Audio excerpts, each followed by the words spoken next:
where you're from. West Virginia. Still west in West Virginia. The westist of the West. Who's that guy?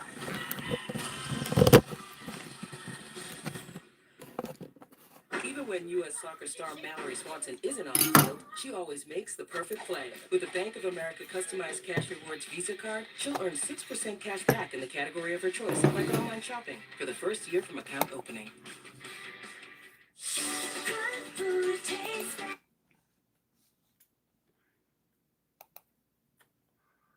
What's up, Charlie? How you doing, buddy?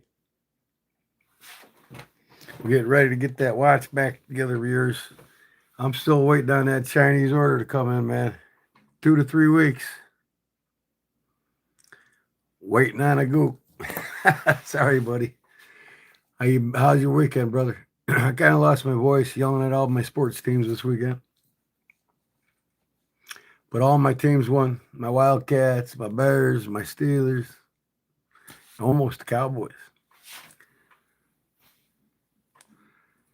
Look, Green Bay. I've been in shop producing leather. Sweet. What, new ideas or anything new or what? Just making what you do now better, huh? You're doing some awesome work, brother.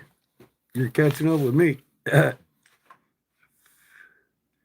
stick with that, man. Don't try to do everything like me, though, man. You make a lot more money that way. I'm just slowly taking my time being retired. You know, I mean, I'm not in no hurry. My products will pick up. I actually got a domain tonight for my website. Instead of Shopify.com, I have a domain now.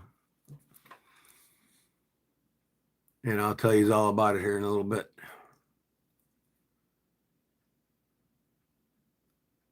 Oh, okay, I got you. Get your stock up for a show, huh? That's good.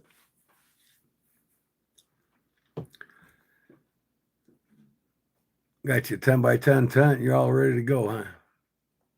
We got 2 or 3 tables and some display cases or what?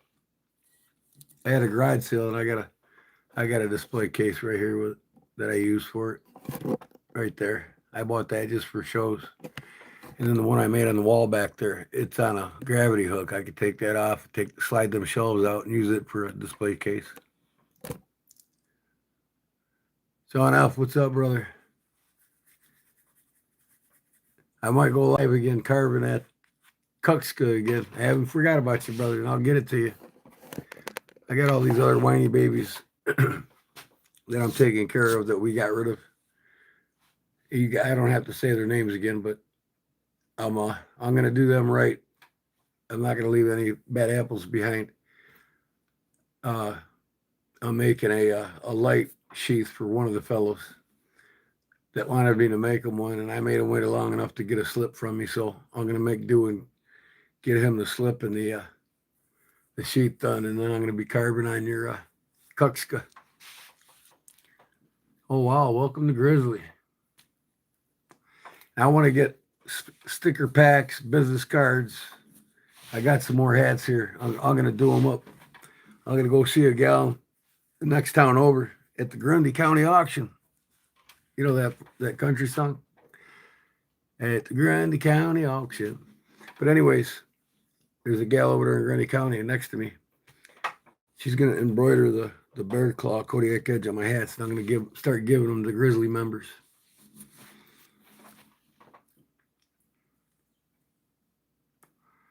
And then I'll have a little something for everybody that's members. I still am yet to get my coins made. They're expensive as hell. $500 for like 50 of them. So I'm shopping around for a much cheaper price. I might not get a 2-inch coin. I might just go with the 1 3/4 inch like everybody else. This size here. This is the 2-inch coin here. Big Red ADC. I was gonna get them, but nah. I might get these for 2-year members just like him. And then I'll just give out all my members at the Grizzly and the Ursa. One this size. I'm trying to get the price down as low as I can before I order. Dragon scale slips, minimalist wallets. I did a wallet for a guy today. He had this Michigan State University, the champions, wallet with a money clip. He ordered a money clip and had it sent to me, so I got it the next day. That was cool. And then today I put it together before I went to my brother's bar and called him up. And he met me there and he got it. So I finished the minimalist wallet for him. But I'm gonna do a bunch of them for my website too, Charlie. The ones I've been doing, like I got, and then I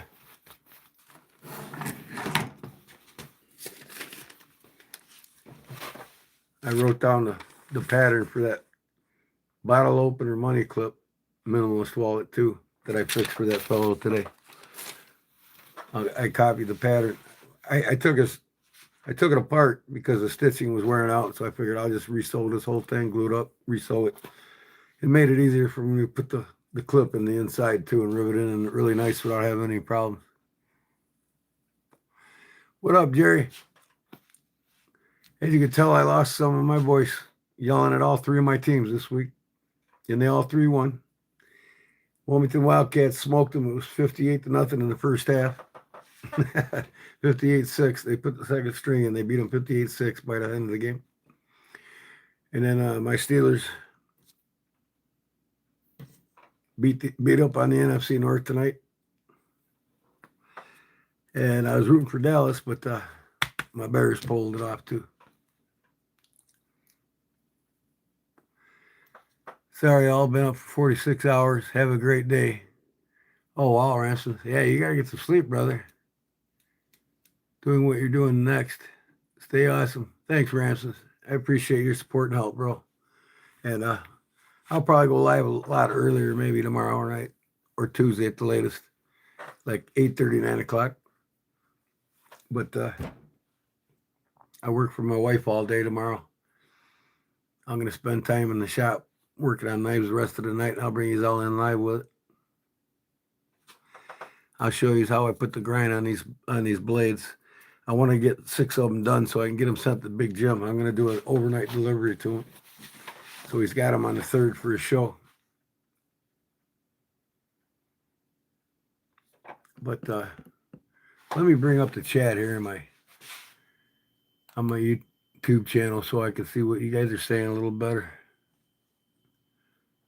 Yep, the Bears pulled it out, baby. Good weekend for me in football. Tennessee, all 4 teams.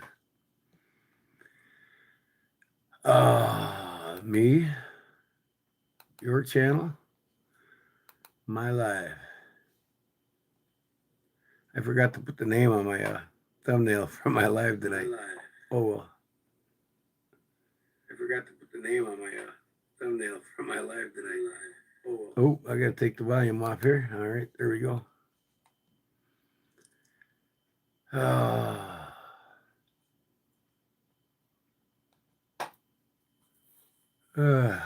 Welcome to the club.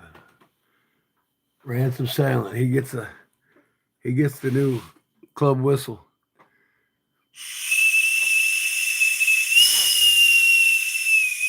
Ransom Silent, now part of the Weenie Mobile.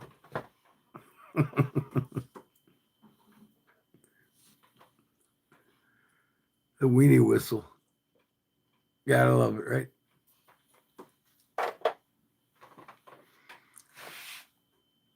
Me as well, roll the tide, but I think my new whistle. I'm gonna go away from the horn and all that shit.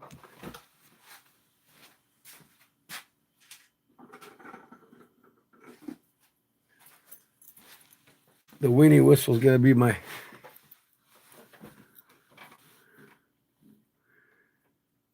I'm a boatswain's mate, 3rd class, U.S. Navy. So this is only appropriate, fellas. Hold on.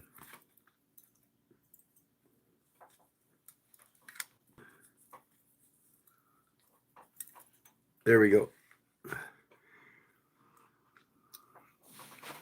Okay, where are we at here now?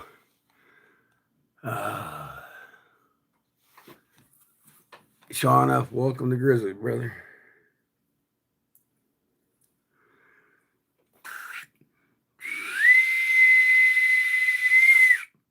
am I doing here? I got this thing. Hold on.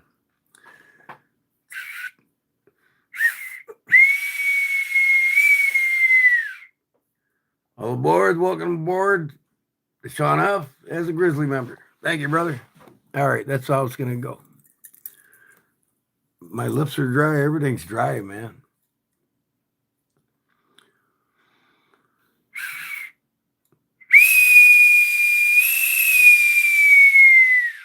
All right, I got it now. Roll the tide, brother. Roll the tide, Charlie. That's right. Roll the tide. You sure it ain't pig suey? Whoa, pig suey. Or you a Gator fan?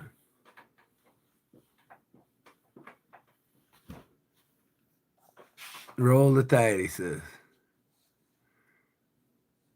Sean's still here? I'm pretty sure he didn't say bye, did he?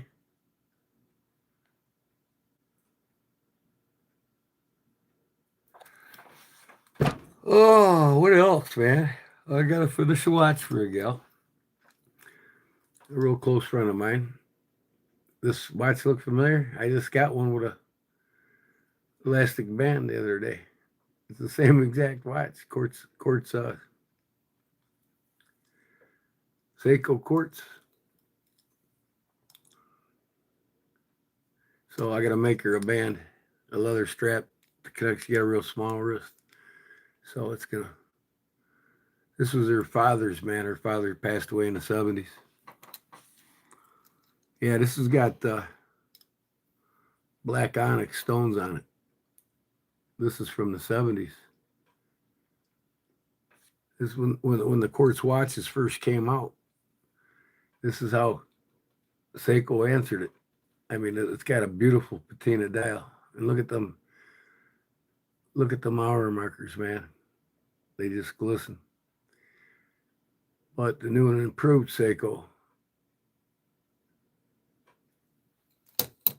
automatic is this bad boy right here. The one I just bought. This is an automatic. It winds when you move your wrist. And the higher end Seikos have an open glass back on it so you can see the movement. That's my bad boy, my new bad boy. Let me turn this around. So you can actually see it.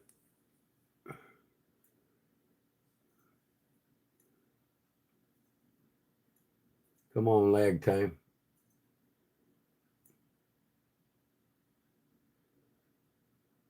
Is it in focus? Yep. Seiko 5 Sport. This is the upgrade of the Seiko 5 that I have. Now my next one's going to be the Seiko Grand, and that's a $2,300 watch. I could buy probably 7 Sebenzas with that money. But when this one gets paid off, the Seiko Grand's next. I want to have all the Seikos in my lineup.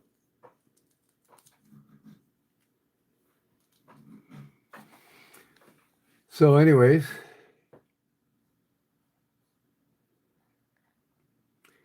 and glow in the dark. This one here it's got luminous hands, luminous markers, everything, second hand, everything's luminous on it. If I could turn the lights off, you can see it. I don't know if I lose my mic if I turn this off. Let me try. If so, you just bear with me, people.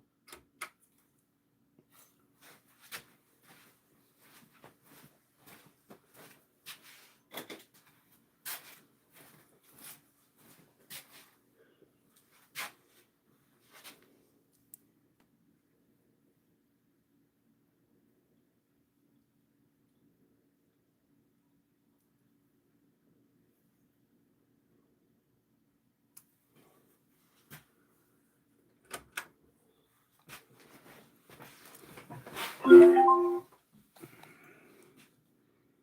yeah. Oh yeah. Can you hear me? Can you hear me now? Can you hear me? You get more when you buy the higher end watches.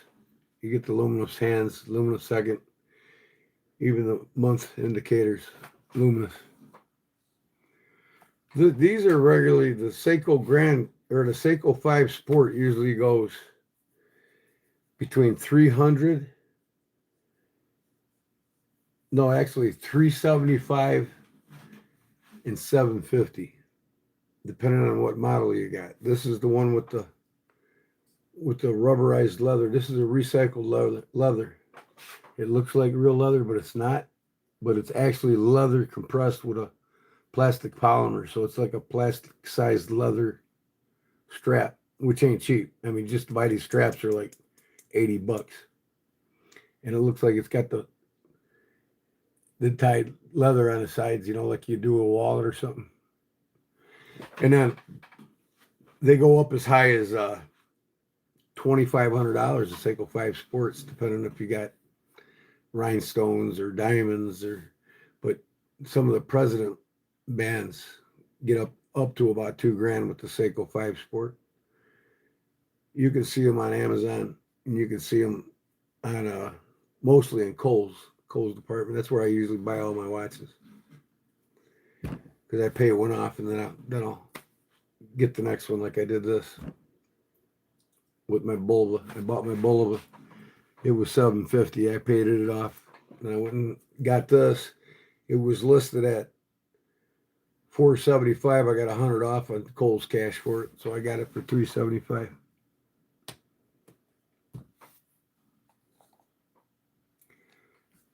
Timex Ironmans are okay, but again, they're pretty cool watches. Timex, and they've upped their game, and they're really, really great watches for the money. But the Casio G-Shocks, they're the bomb. I mean, they got a watch for the rugged outdoorsman, to the mountain climber, to the navigator, to the sailor. They get unbelievable what Casio has now. Casio's like the number one outdoorsman style watch. The G-Shocks go from anywhere from I got a couple upstairs that cost $150 each, and they're like not the cheapest. Casio G-Shocks, the cheapest are around $75 to $125. They're like $175, the ones I got. But man, they got them all the way up to $4,000, man. Them G-Shocks Casio, and they got everything. I'm talking digital GPS like you wouldn't believe. I mean, they'll keep track of your heart rate, your body temperature, your blood sugar, your oxygen levels for altitude when you're climbing, and your GPS to within a meter. I mean, they're just phenomenal watches. Look them up. Look them up. See if one's for you. That's all I got to say. You got a G-Shock, Jerry? Or you got the Timex Ironman?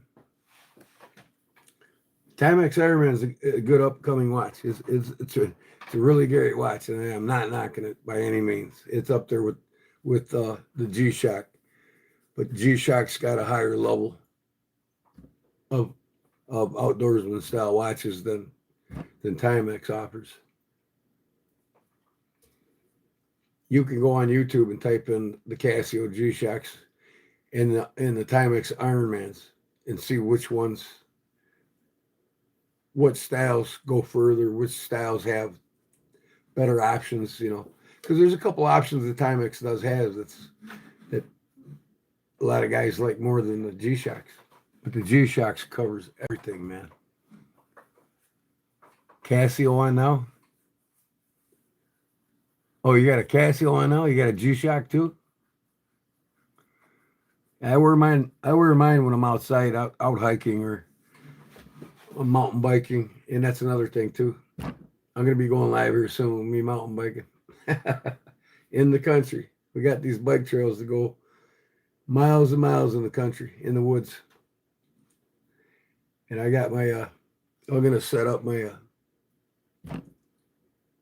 my phone mount for my hat for being out in the woods, hand free. I'm gonna get me another phone and mount it on my handlebars so I can blow up the chat so I can see you guys talking while I'm riding. Man, I've only smoked like 4 cigarettes all day today. And the only time I smoke is when I really anymore is when I come in the shop. Right. Lower end, and of course. Well, that's all right, Jerry. Hey, I'm telling you what, the lower end Casios and the lower end Timex now are better than a lot of the name brand lower ends by far. I mean, the technology on these watches, you know, and I tell you what, Japanese are not no pushover. And I'll tell you, this is my honest opinion as a watch collector and a watchmaker and watch enthusiast. And a lot of big time collectors will even tell you this. Like the Seiko's the number one of the Japanese brand. Okay, and even Casio's up there. But the Japanese technology and the Casio watches and their movements, to a lot of great big collectors that come with collecting watches, not one that says, well, all I want to collect is Rolex. Oh, okay, well, you got the time, the money, and go right ahead. And these diehard Rolex fans, you know, or Omega fans, Swiss movements are staunch on that. The Swiss technology and the Swiss watches are superior than any watches in the world. And I will tell you right now, Seiko is number one in the world in watch movements, hands down. The only reason why for a century, almost, no, not quite a century, because the Illinois Watch Company, nobody really heard of Rolex back then. And Illinois, you know, Elgin Watch Company in Illinois outproduced them all. 8 million watches in 10 years in their prime in the 1920s. But anyways, the Casio movements are far superior than the Swiss movements, by far. And their technology is way above the Swiss technology. So do what you want, do some Google search on it, read up on it. If you really get into watches, you'll start understanding what I'm telling you. That's right, Vinny. People that look down on Japanese technology, I'll tell you what, one of the main reasons why we went into the war against Japan in World War II wasn't the fact that they attacked Pearl Harbor, because we had their codes broke. We knew they were coming. You know, Winston Churchill wanted to get his buddy Roosevelt into the war. Here's your chance to get in. Let them attack. We went in, blah, blah, blah. But the reason was, you know, and everybody knew it, a lot of American companies supported Adolf Hitler. They recruited him from Austria, the whole 9 yards. A lot of people don't understand this, or not, even though that was real history. But Japan's economy was far superior even during World War II than the Americans' economy. Yet America and our allied forces went against to destroy the Japanese markets, and they did. They succeeded. And even to this day, like, not only is Seiko superior to any Swiss movement, but Shimano in their technology in the bearing industry, fishing, roller skates, bicycles, Shimano's the leader in the world when it comes to gear technology. They spend billions a year just in their technology to be above the rest. And that's why I throw Shimano reels, and I always have when I fish professionally. You're not going to beat a Corrado or a Corrado or a what's the open bait cast that they have? Man, it's stumbling me now. I can't remember, but man, they're just the best in the world. Best in the world. Hello there, brown sugar. Did you get your package, brown sugar?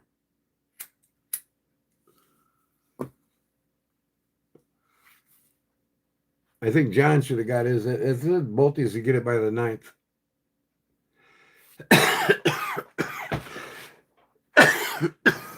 Oh. Oh. It's not a smoker's cough. I'm losing I lost half my voice.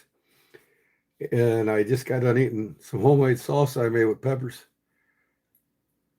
Ugh. It's kind of a smoker's cough because I've cut way back. I'm on my 5th cigarette right now. Since I've been awake at 9 o'clock this morning. Yesterday morning. Or this morning. It's not yesterday yet.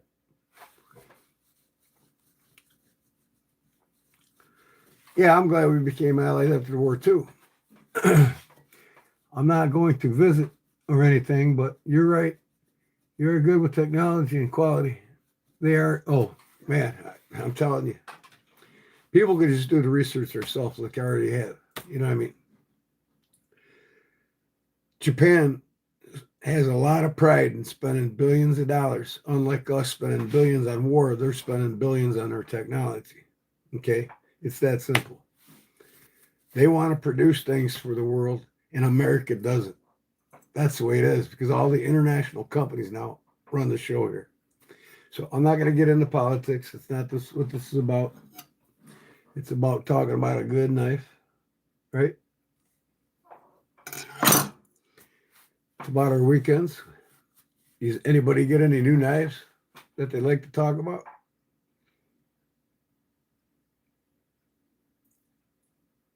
Not yet. Okay, you'll have it tomorrow morning. I guarantee you. You got the tracking number. I think it said the 9th, by the 9th or 10th. I'm not sure what your receipt said. I got Jones's here. I think yours is in the truck still. But Robert Jones, let me see. Gasway, West Virginia, and Beaver Falls, Pennsylvania, I sent out. Whoever lives there.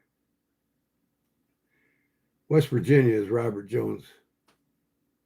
And it says 9/29/25.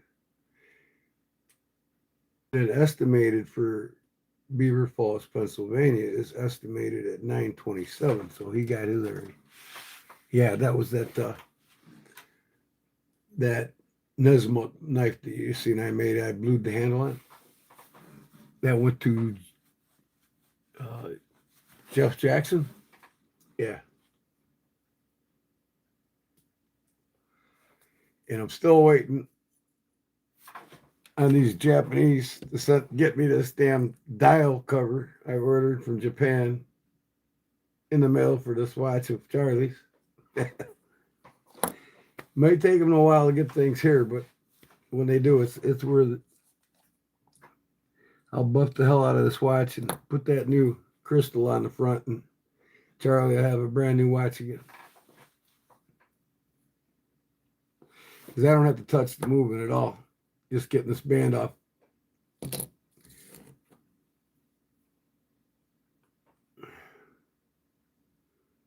Never try to see if this moves. Oh, of course, it's Japanese.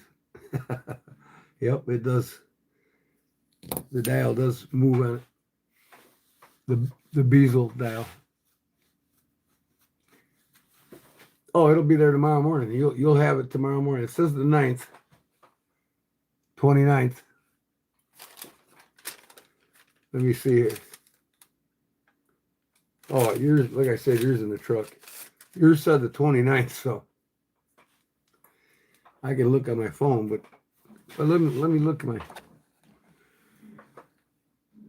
I sent you the message. I sent you the tracking in Instagram. So yeah, if you tracked it, you'll know. I'm pretty sure it's tomorrow. You'll have it. Who's Vinny? Oh, Vinny. Yeah, okay. Vinny's still here, ain't he? Or did he leave? Is he from another knife page? Did he come along with some of you all from another knife page? I sure do welcome them here. I'm just not used to the name yet. I'm picking up every Rough Rider, Acorn, Shield, Cinnamon, Stag, Bone Handle, Pocket Knives I can find. There you go, Jerry. I'm going to tell you something, man. You and Big Jim's going to be ahead of the game when a lot of these Rough Riders are sought after. They're going back to the RIDER too. They're getting rid of the new RYDER, which will make the first versions, the first gens, I should say, of RIDERs more valuable. I think they're going to pass up case in price, in collectability.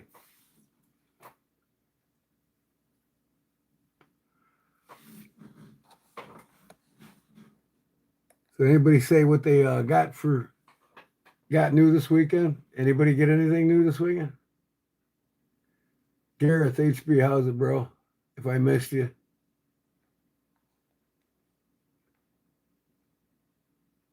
Did you get any new knives this weekend, Gareth?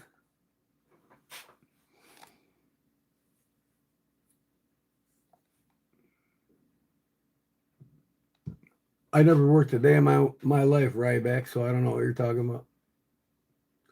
Social media is a tool as well as a crutch. It's up to you whether you decide to make it a tool or a crutch. That's all I got to say. And right now it's a tool for me. You know, social media can destroy, and it has destroyed millions of minds. And it's also made billions of dollars for a lot of international companies. A lot of your international companies started out with a YouTube channel, social media. And in fact, the fact is, if you don't center YouTube by Google around your business, around your business, meaning not the other way around. Don't center your business around in it. Center it around you. You're losing thousands of dollars. But you got to put in the hard work. You got to become a YouTuber. It's the biggest platform in the world. Netflix, none of them touch it. And a lot of your multi-billion-dollar corporations started out with a YouTube channel. So it's up to you how you want to take the level to the next step. How much time you want to put into it. Speaking of which, I did want to touch bases tonight with some of you that may be YouTube content creators, video content creators, and you want to look at YouTube as a post-career. Say if you're getting ready to retire and you want to do what I'm doing. I'm retired and I want it to be a post-career. Not looking to make a lot of money right off the bat. I'm getting up to that $300-400 a month range now with all my hard work, and it'll double if not triple by this time next year. I understand that with my hard work and my ethics towards achieving them goals. But here's one big factor. Not only do you have to learn how to be a better YouTuber or a better content creator and know the game inside and out with YouTube and Google's platform, but now you have AI. I'm sure you all know what AI is. A lot of people say, AI, nobody knows what the truth is anymore with these videos and this and that. You can literally film with, you can literally get thousands of views and hundreds of, if not thousands of likes. What the heck's going on with my phone? I gotta plug the phone in. But if you don't learn AI in the social media platforms, you're gonna get buried in the algorithm. That's all there is to it. So now, if you're just learning to become a content creator and you want to grow your channel, you cannot ignore what I'm telling you. If you don't start learning AI now, like I am, and use it to your advantage, because with AI, you can run videos on your channel without even filming. They've got pre-select actors out there that'll do all the talking from your script. All you got to do is punch in some pictures and punch in maybe a little clip of a video, and that's about it. You could spend way less time creating videos and more time creating customers. But if you don't learn AI, you're going to get buried in the algorithm with the ones that are. It's going to make regular YouTube content creators obsolete. It just is. And I do my homework with this, and I know what I'm talking about. So I would strongly suggest those that want to be content creators to look into getting a good AI platform and watching instructional videos on YouTube on how to become a AI video content creator, because you will get buried if you don't. Charlie Cook says 2 case trappers, one repaired back spring from case, and it was sent to Parker Cutlery in Chattanooga for the handles they put on, to be put on. Well, there you go. That's where you'll send it. Don't send it to case. That's awesome, Charlie. Oh, hey, how's it doing there, Neil? Did I miss anybody? Lou Canna said hi.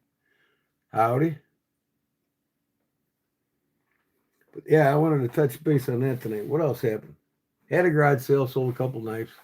Only made $100, but I wasn't here. Oh, it was my father's 85th, so I didn't get anything done in the shop this weekend. Between the Wildcats game and then the next day was my dad's 85th surprise birthday party at my brother's bar. So I went there 2 hours early. I set up for it, helped my brother and his wife prepare the food that we made for it, and it was a success. My dad literally cried when all his friends surprised him last night or yesterday from 1 to 4. And then I went against my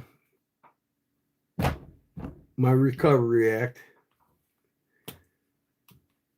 Because of my dad's 85th, and I was so happy and proud that he's still here, I drank several beers and probably 8 shots. I was buying them for my niece.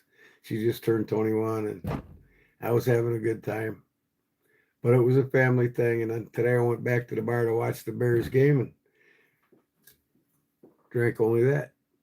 So I don't let it get the best of me, that's for sure. Just like my cigarettes. 5th cigarette today.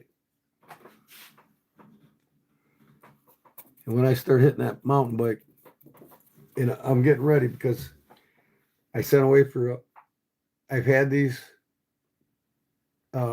cross-country skis, a set for him and her, for me and the wife, for like 6 years. What the hell's happening with my live feed?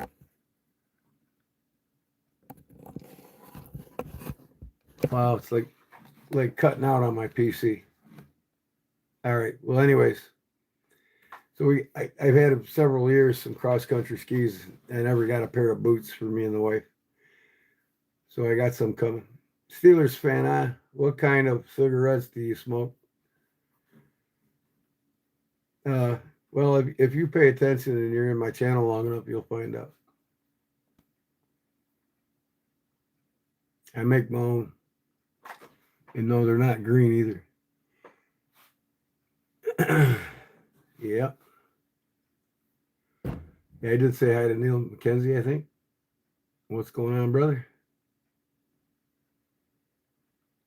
Neil, you better get in where you fit in there, brother. Become a member, man, because I'm about to send some good packages out to all 3 levels. The best packages are going to be sent out to the Grizzlies. I got some more hats today, and I'm taking them to a gal the next town over, and I'm going to have her professionally embroider the Kodiak Edge letters underneath with the bear claw.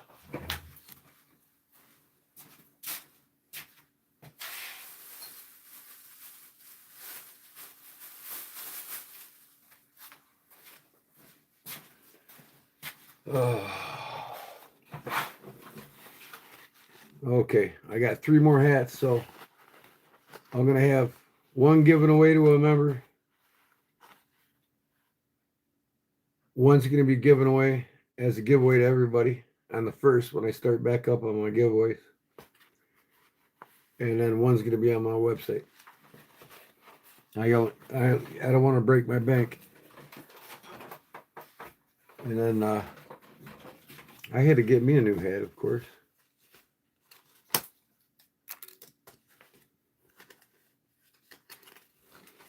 I don't know why. I mean, I got like over 1,000 hats now. Hey, it even fits. Look at that. I take off the Steelers hats so nobody bothers me. So just let them bother me about the Bears jersey, right? All them haters on the Bears. I like it. Hold on, I gotta put that hillbilly curl in it. There we go. All set. It matches my Hank a little bit, I think.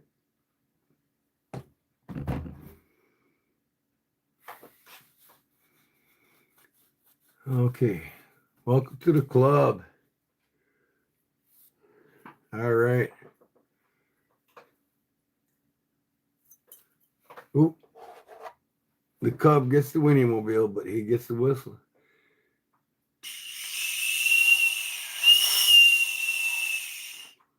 Man, that thing sounds sick. This is for Neil McKenzie becoming a member.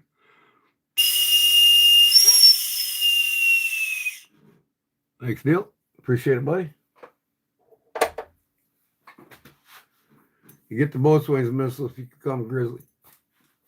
Or if you give me a super chat or a super sticker. Hillbilly Curl. You got it there, brother. Y'all know me. My roots of a hillbilly come all the way back, go all the way back to Ireland, brother. Where us hillbillies originally came from, Northern Ireland. They didn't come from the Appalachian Mountains. They just resided there.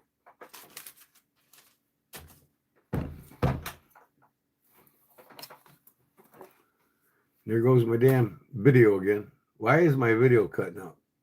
I just don't understand it.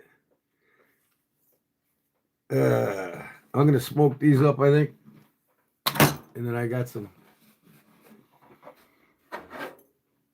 packs here. I've been chewing on these all day. I haven't chewed any of the cool mint yet. I've been chewing the cinnamon all day.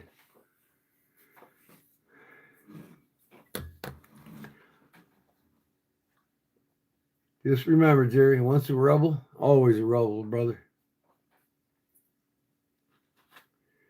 This ain't no damn Yankee that lives up here in the north. I'll tell you that right now. And I'll make sweet tea, hush puppies, and I'll barbecue with the best of them anywhere in the country. Am I getting pop-ups? I'm still getting pop-ups.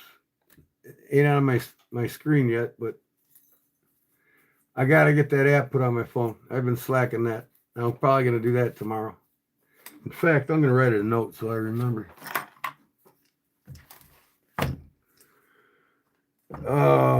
You know what? I forgot. I wanted to give a shout out to these 3 people that desperately need it.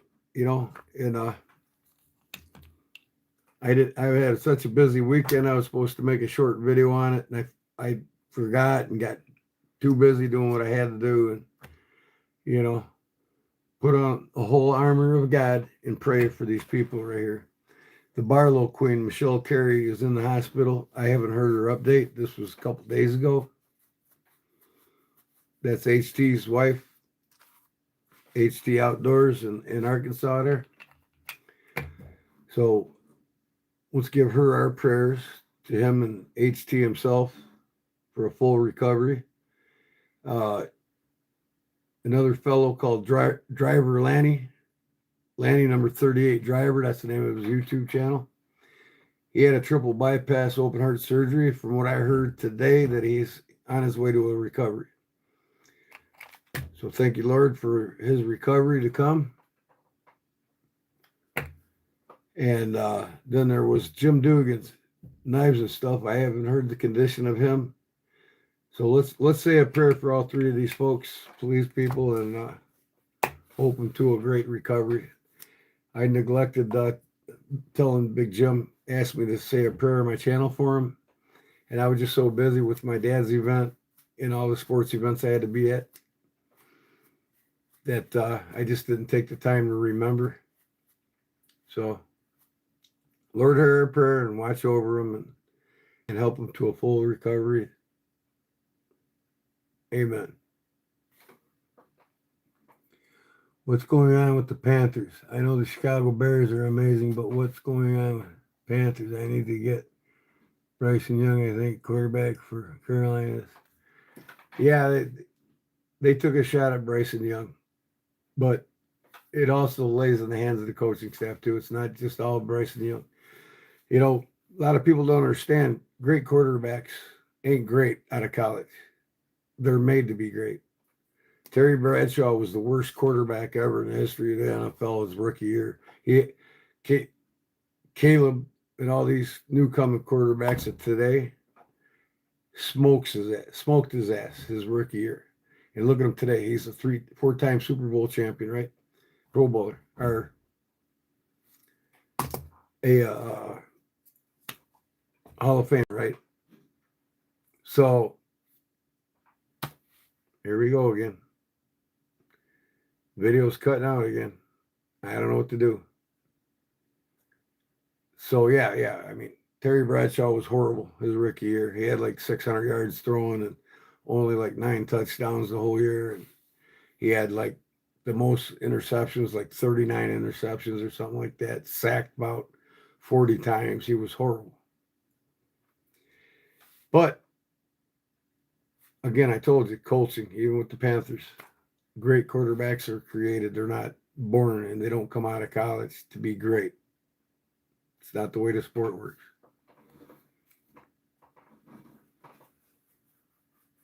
International cyber defense and intelligence winning.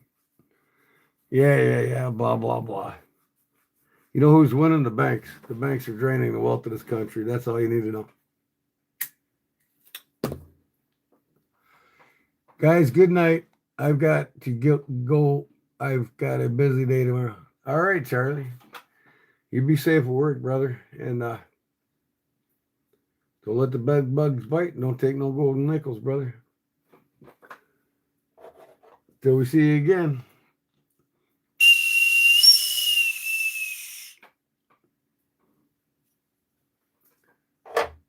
Be cool, brother. Peace.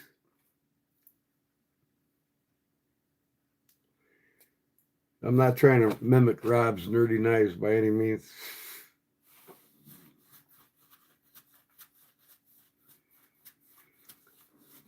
Yep, sleep well, brother. So, I was thinking about putting a needle in my sewing machine and maybe sewing up an EDC hank for brown sugar tonight. But if I'm going to do it, I better do it now because I want to be done with this by 1 o'clock tonight.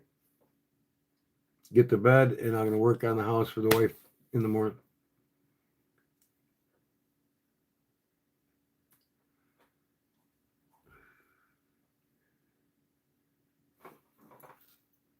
Yeah, what the hell? This one's more comfortable. It's broken.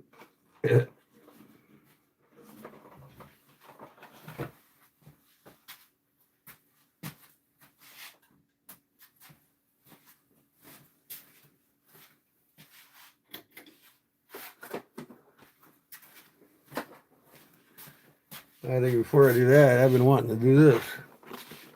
We'll have her done and sent out to you probably tomorrow. If not tomorrow night before the post office closes Tuesday morning, brown sugar. I'll get your hank sent out to you. And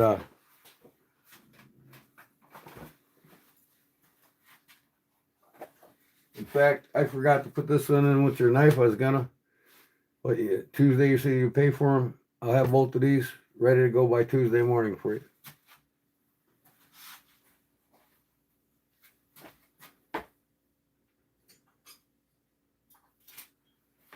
Then I gotta send this one out. It's ready to go. I'm gonna put a secondary bevel on it. Probably sandblast it and acid etch it. Paul Mills won this back in the day. And who was it? Fed Harrison? Fed Harrison won it. Paul gave it to Fed Harrison. So I'm gonna finish this one tomorrow. And he also won this from me. And for good measures, I'm gonna throw this into him. I'm gonna put handles on it. It's already heat treated. Clean it up. I'm gonna sandblast it and stone wash it and send it to him. So he'll get these from me by Tuesday morning.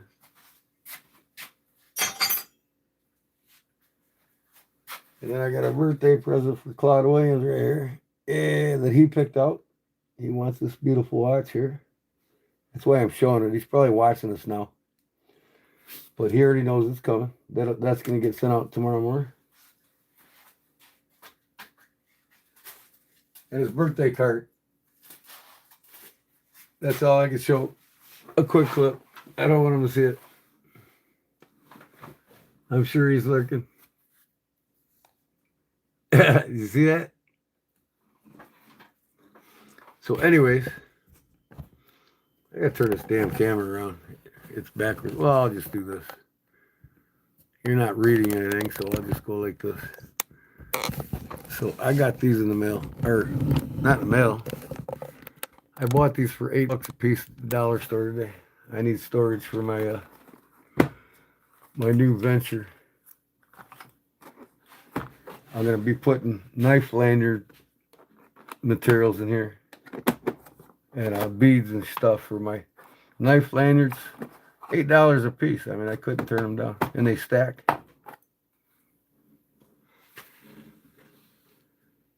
$8 each at the dollar store. There's the price, $8.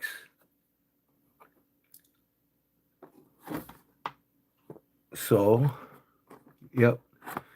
And these things stack, they clip onto each other. See that? Just by pulling this one up, it stacks onto the next one so they don't fall apart. And then this one will go, I can keep stacking them. This one will clip to the next set that I get. Come on, what's going on here?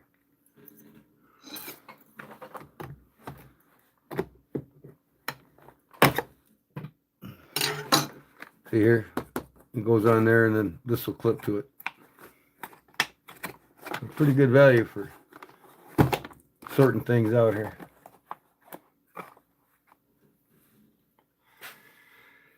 Oh, I'm always looking at the dollar store for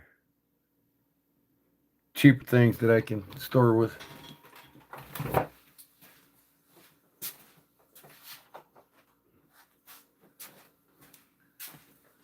So I'm going to retire my toolbox that I made back in the day. Take all the stuff out of it.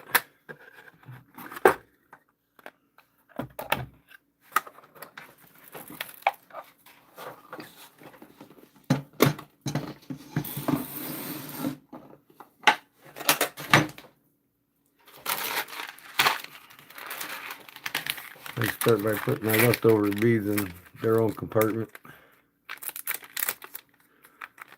I got 28 more bracelets made for the Cat Crackers Club.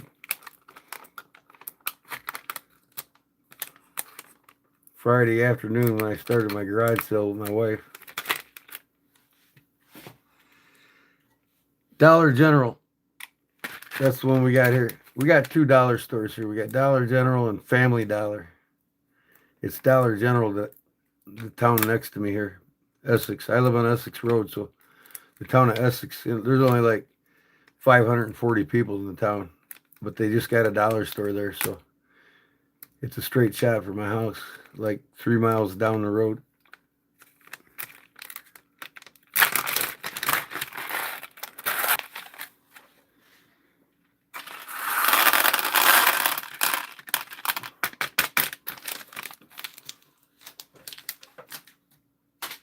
Bullseye. First one hit the garbage can. I got the white and purple here.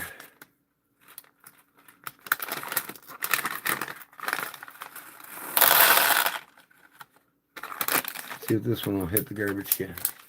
I usually save all these bags and store things. Yep, too late.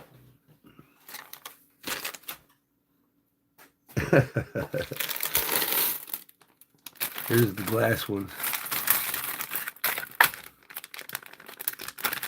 The cat eyes.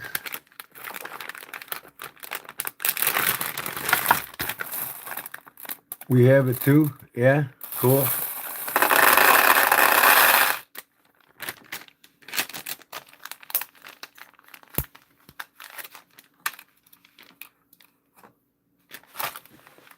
Got all these cutoffs in here. That rubber expanding crap. Oh.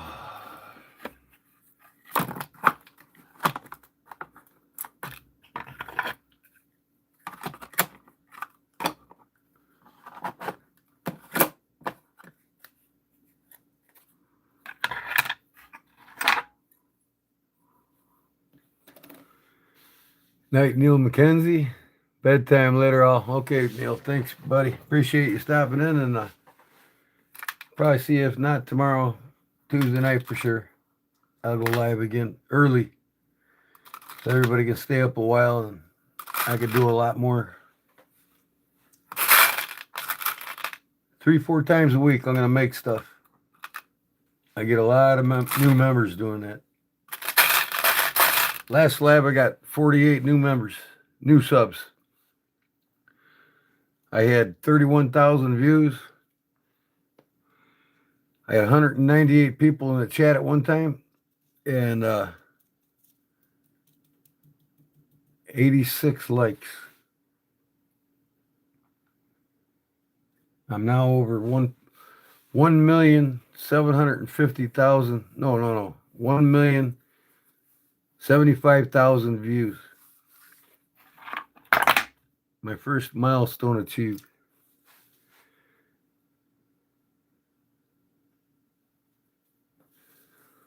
This thing here is going to have to go in its own spot. I don't think this is big enough. It might be. Let me see. Yeah, it's tight, but I'm not going to put it in here. I'll leave the big stuff in this toolbox, I think. And the glue. Just put beads in here and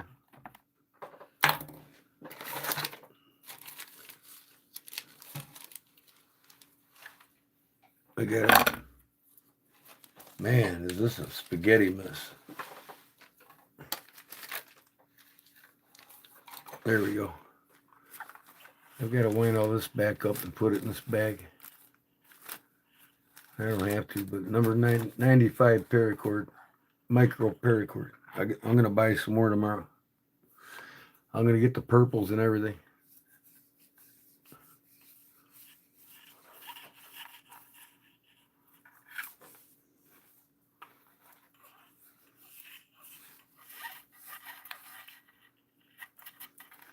I'm just sick of getting the stuff and having to deal with a wad of it, you know what I mean? Because I don't have the proper storage for it. Well, I do now.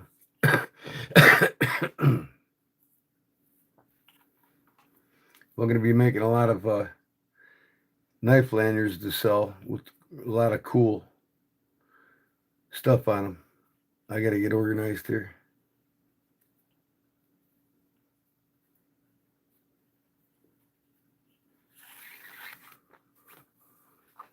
I'm also ordering some more leather for minimalist wallets and knife slips. So I can start making them again. So I got to put together a schedule. And it's going to be like every other night's going to be about knives. And the opposite nights, you know, every other night is going to be knives and knife slips or leather goods. Knives and knife slips or leather goods. Make me some cardboard bobbins. Bobbin. Oh, yeah. I know what you're talking about. Yep. That's a good idea. I've got wooden bobbins for my I know exactly what you're talking about. I got wooden bobbins for my dry lines for my construction work when I do side jobs for like my chalk boxes and my layout lines for laying out foundation walls and stuff like that. I got it all wound up on wooden bobbins that I made for it. Same thing applies here, right? Anything that you wind up.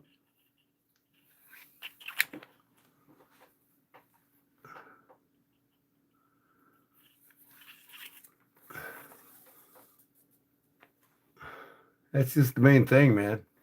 Getting organized. You got to be organized if you're doing many things, especially. I want to sell lots of things. So I'm going to go to my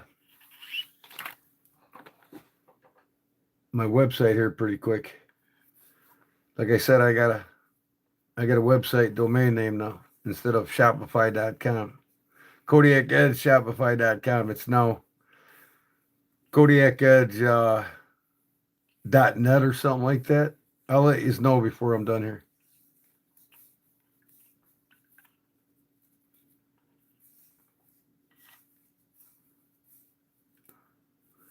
If I make a cardboard bobbin, I want it to be the size of like, I think I'll just stick with the beads in here and I'll put the, I might get in a couple more of these so I can just put line in them, you know what I mean? Just beads, just line, just paracord. I'll probably get four or six more of these. I mean, they're inexpensive.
Oh man. Hey, my good day, my good people. What up, Dale Lane? How's it going, brother? Just bought some paracord for this weekend. I'm gonna try to make a bracelet with pig knots. Pig knots, I'm not familiar with that. What's a pig knot look like?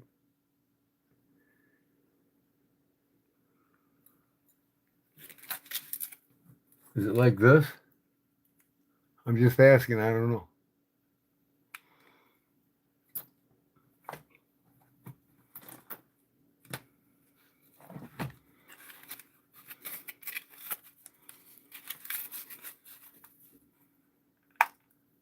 Come on, heat up, damn it.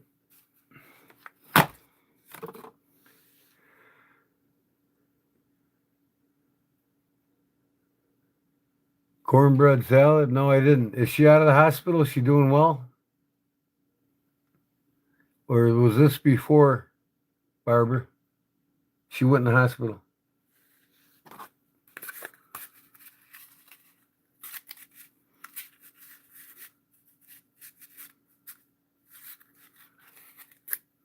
I can't wait to start filming my cooking videos too on my other page, my other channel.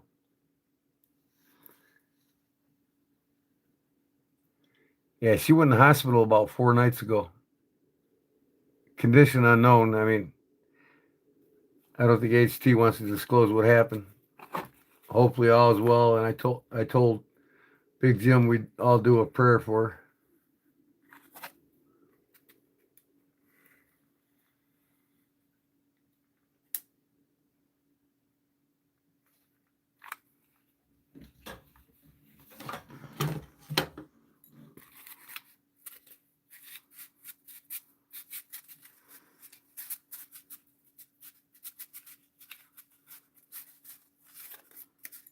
Where did I put my big scissors at, man?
Okay.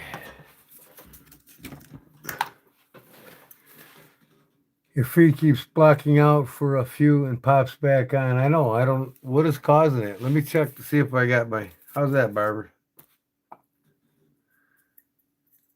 Got perfect bobbing or what? Let me check with my phone. Make sure my Wi-Fi is turned on right.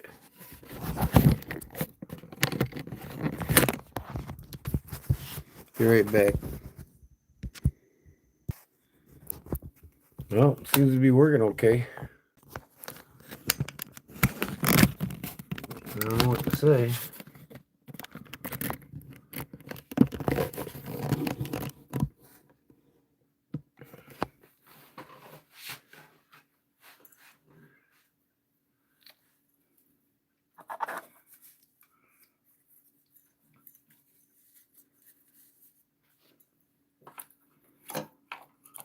Ow, you son of a gun.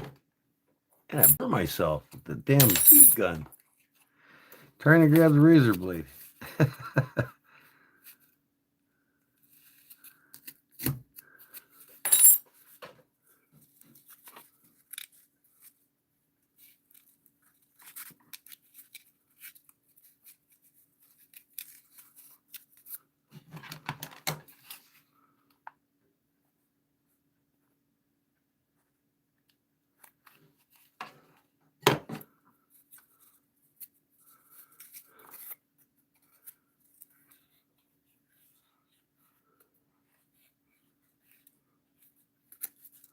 Come on.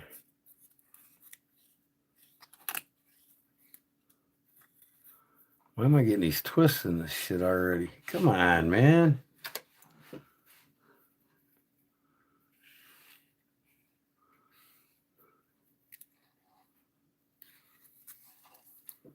Oh my God, I got twists. Be careful, you okay? Yeah, I'm fine, skateboard. What's up, man? How you doing, brother?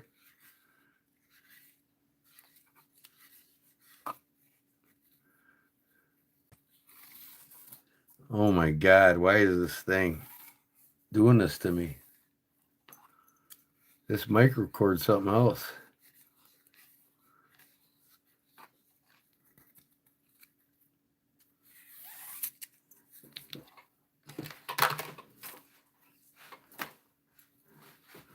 I gotta get all the twists out of this microcord now. Unravel it, get all the twists out of it. How in the heck?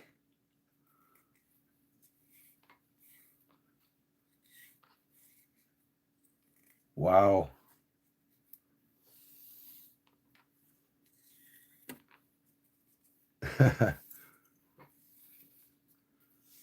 Just chilling. Damn, it's fighting you, bro. I'm telling you what, it is. I got all these twists in it now. From winding it up by hand the first time. I'm getting it though. I just don't want to get dirt from the floor all over it, you know what I mean? All right, now.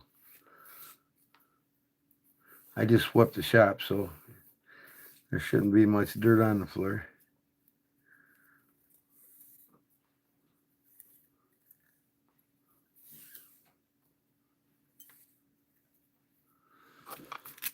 Okay, here we go.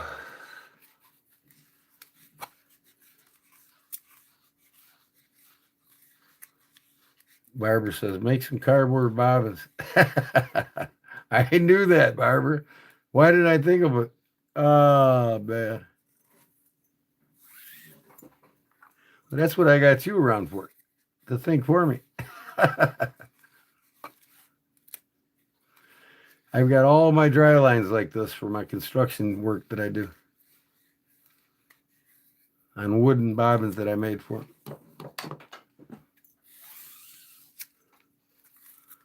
Been doing this shit for years, and I can't even think something simple like this, right?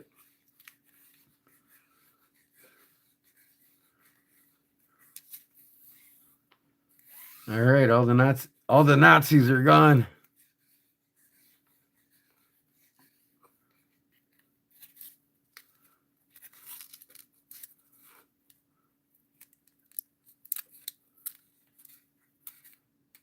All right, and she goes. I'm winding up paracord and organizing, but I want to put all beads in this one. And then this next one that I locked in place. Oh, come on, man. Come on.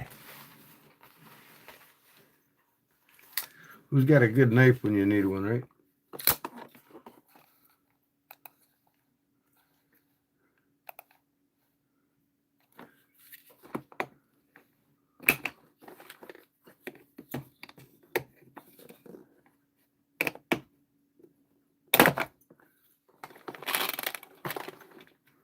That's supposed to come up easy, man. What the hell's wrong with that?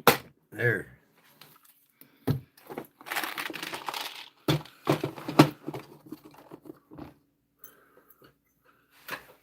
So, this one's going to be for micro. I'm going to have to, what am I going to have to do here? I can probably get 2 colors in each one. Take this one out. I don't think this will be enough. To make this shorter, I don't want to. Oh, I can stack them sideways like this. All right, that'll work.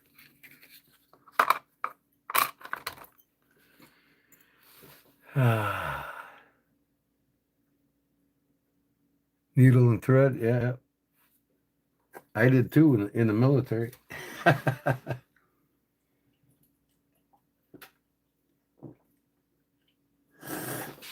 Right out after I got out of the military, 5 years later, I learned how to sew on the sewing machine.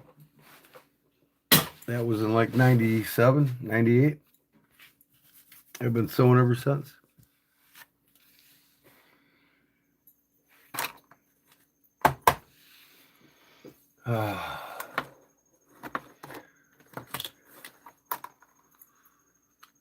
Hmm.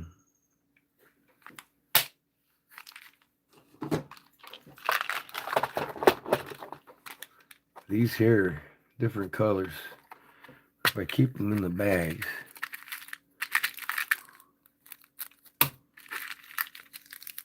I can store them easily. So they're gonna stay in the bag. I tore this one open, so I'll just dedicate this whole pouch to them.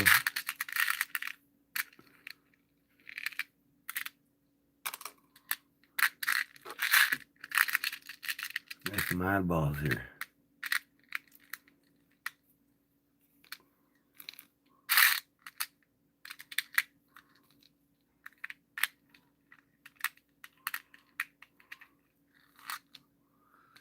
Okay, them are for them. That color, and I got another one, a little bit bigger. Look at this shit, man. Don't want to fit. Oh, it'll fit over here though, won't it? There we go. That one will fit in here, yep. Why don't that one fit in there? What's up with that? Man, I tell you what.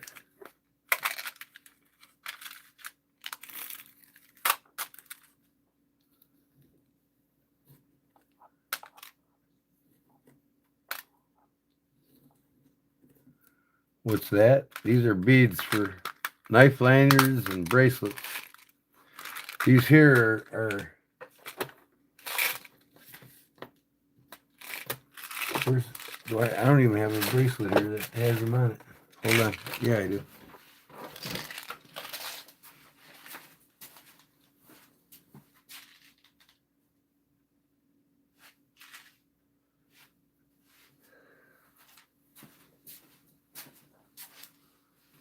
There's one right there, or three of them in this knife lanyard I made. They're from that color there. Just different beads and different things. I want to put them in there. Take this out. Come on. Now why ain't you coming out? There we go.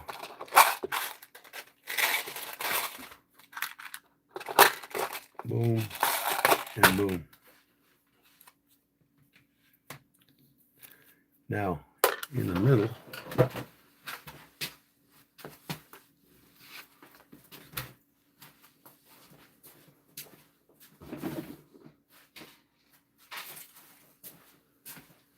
all my wood beads.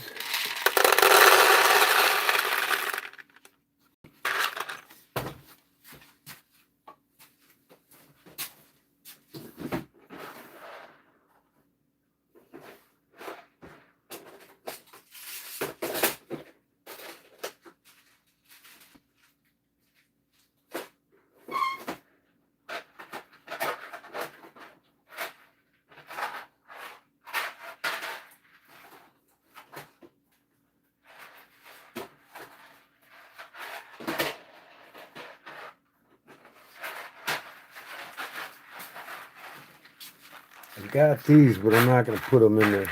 These are the rhinestone beads.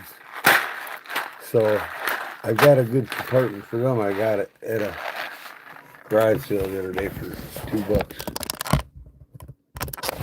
Right there.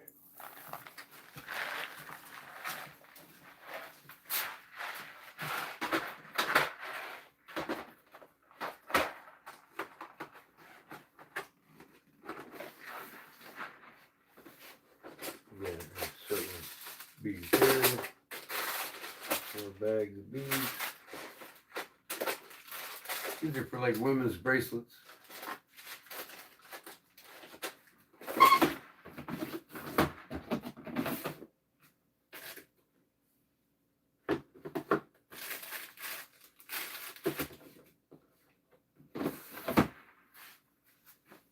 Okay.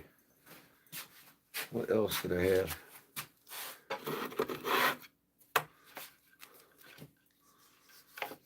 These are gonna get stored over there.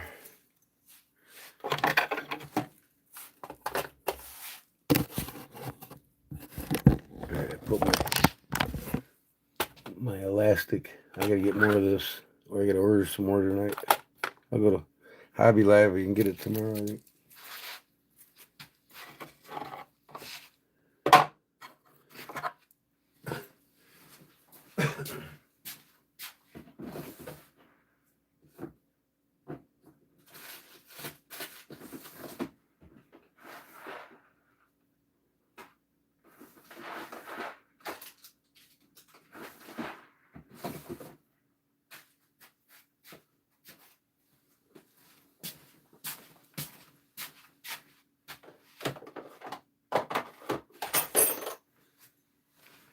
Okay.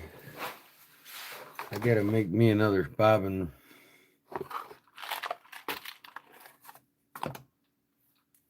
Paracord bobbin. I think I'm just gonna put all paracord in there. But these are the beads that I use for bracelets and knife lanyards. Kind of, if you keep wrapping it like that, you'll tend to introduce twists into it unless you. That's what I did, kind of. I twisted it the opposite way to put it back on this bobbin right. There's no twist in it now. And then when I go to cut off lengths for it, I'll make sure there's absolutely no twist in it.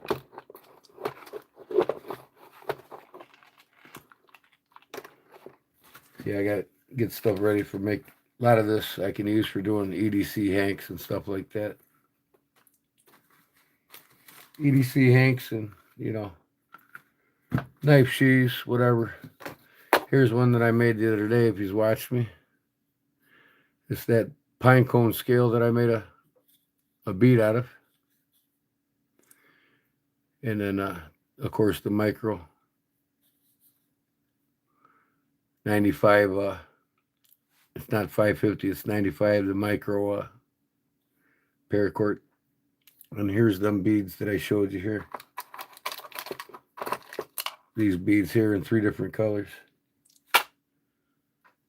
There's the brass one, and then the 2 wooden beads. So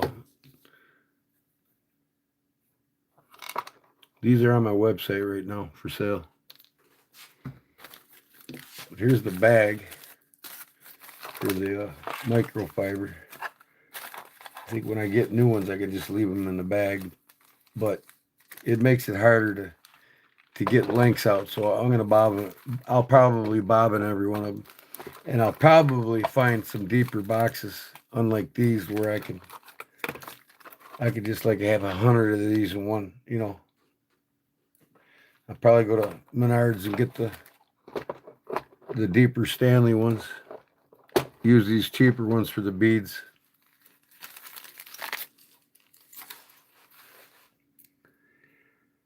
There's the Barlow Brigade. What's up, my brother? Got my message finally, huh? Cool. Welcome back, brother. We said a prayer earlier for for Michelle Carey from the Barlow Queen and driver 38. His triple bypass. I guess he's on full recovery. So we asked prayers for all 3 of them, including Jim Dugan. So if there's any updates, Jim, please let us know. We all said a prayer for him here tonight. I'm sorry, but I had a busy day yesterday and the day after, setting up for my dad's 85th birthday party we threw for him at the bar. Oh yeah, I'm gonna take the dividers out, and then I can get all these in here I want. You know what I mean? I'll just stand them on edge like this, like I said, all the way across. And I'll probably get 3 rows, no problem. But these you can't take out, these 2 corners here. But you know, and you can't take this out. So I'll probably be able to get, like I said, I'm gonna get some deeper boxes so I can stand them up like that. Stanley's got them wider, deeper, longer, you know. I'll buy a half a dozen of them at Menards when I go there. I got boxes like this for my sewing stuff too.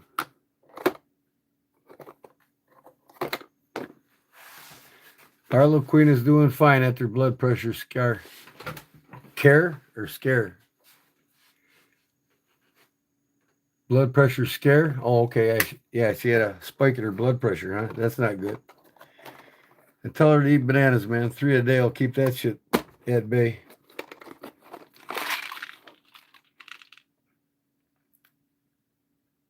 Bananas help regulate blood sugar and blood pressure. And so does magnesium. 85-90% of Americans are magnesium deficient, and it leads to all them different things that happen like that. Blood pressure and everything else.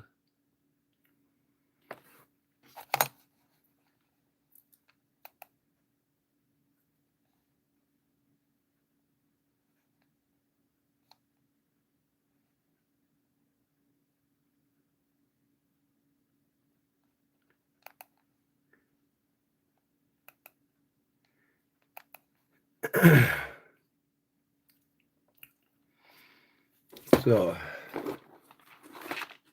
the kids ain't got nothing better to type on social media than waste their time and their lives away on it. With no talents or traits for anything. Just trolling around, being dumb like they were born to be. Okay. Definitely a person you never considered become a multi-potentialite, right, Jim? Jim Dugan's home now after 3 weeks in hospital. Sweet. So our prayers have worked. Amen. Resting after successful surgery. All right. Awesome. Thanks, Lord.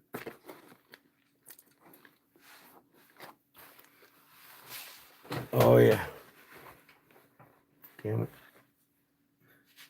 it. Got my new debit card in the mail. Pretty cool, huh?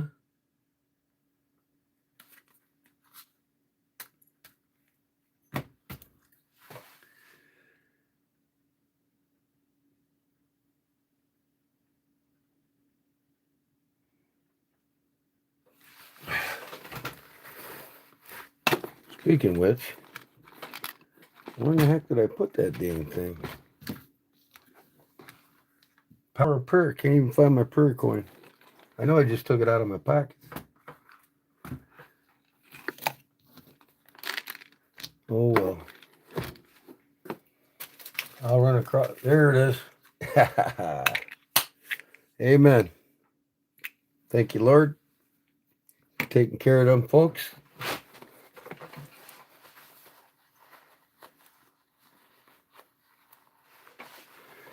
And I bought a Knife Folks fixed blade today.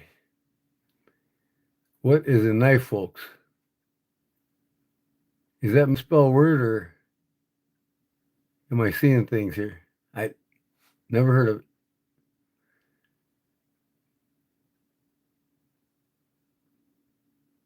You talking about Deep South? I mean, is it one of your slings for the brothers over there at Deep South, or what? Fill me in, buddy. Kinfolks. Oh, is that a new company or something? I think I've heard of Kinfolks. It kind of rings a bell, not much. I don't keep up with the new companies and all that other new stuff. I'm setting what I like and what I like. I'll expand out, but very slowly. I want more German knives. I almost put all my cases in my garage sale yesterday and the day before. I'll sell them all now just to replace them with German knives. I could get 2 German knives to each case knife, and in each German knife's made better than 3 case knives. 1920s, huh? Kinfolks? Yeah, I never did any research or found out about them. I'm sure they're related to one of the families.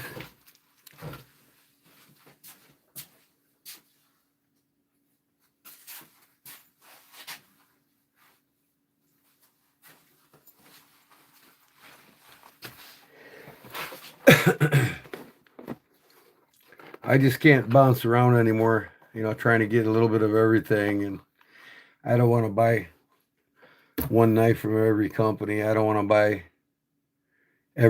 one knife from every American company. I'm just buying what I like. Now, if I'm at garage sales, flea markets, estate sales, and opportunity knocks, where you can get a case knife for $25, or you know what I mean, or you can get a Baron Son for $10, or even that Kershaw Flash that I got to you, Jim. $10 brand new in the box. $110 knife. You know what I mean? But other than that, I'm not going out of my way to buy a bunch of knives anymore. Yeah, I'll definitely look it up. Kinfolks. Okay, everybody. Gotta have early doctor's appointment in the morning. Oh boy. Hope all goes well there, Brown Sugar. Just tell the doctor, I know you're not here to heal me. But no, I hope everything's for the better for you tomorrow. We'll be praying for you. Doctors are good for checkups and making sure everything's working normal. Eye doctor. Oh, okay, I got you. Hey, even so, I want to cure my eyes. I don't want to have glasses anymore. And you can cure your eyes. I just got to get out my lazy butt and find out how.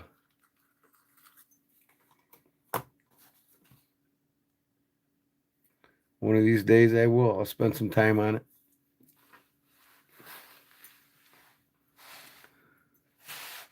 You're good? Cool. All right.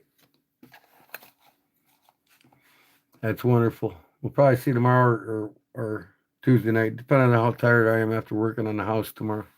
Or I should say tonight now.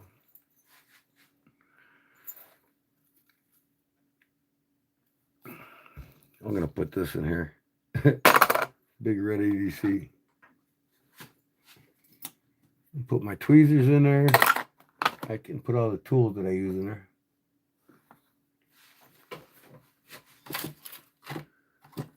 So it looks like I got little pieces here.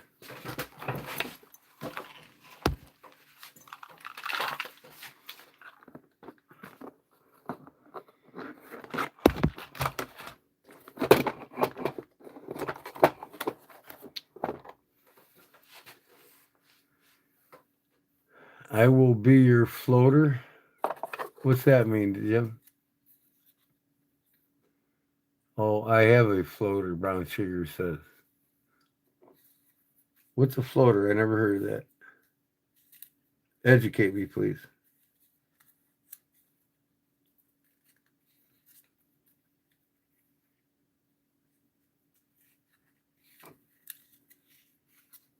Oh, this is looks like a different color. Yeah, it is. I got 3 different colors here. One looks similar to the other, and it ain't quite the same one. Yeah, see, that's a different color. Okay, now I got to get all the Nazis out of this. That's a hell of a word to say, ain't it? Nazis? Shouldn't say it at all.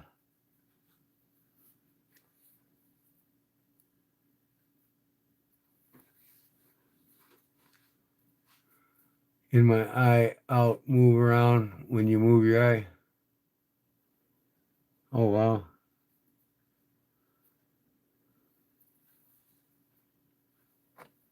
Well, you don't want to have that and, what is it, vertigo at the same time, do you? Ooh, man, that would really mess you up.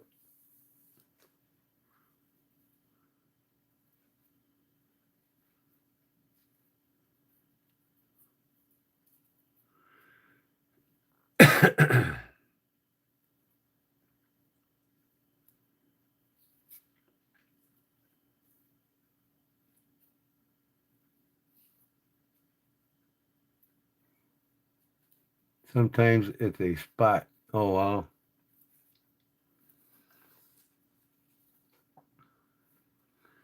I'm glad I ain't got that when I got vertigo. I'm working harder not to ever have vertigo again. I tell you what, sometimes you wish you were dead when you got vertigo. Oh, man.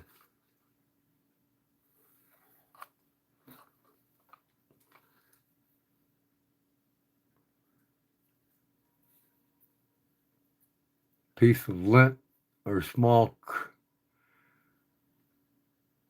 crunched piece of hair. Oh, wow.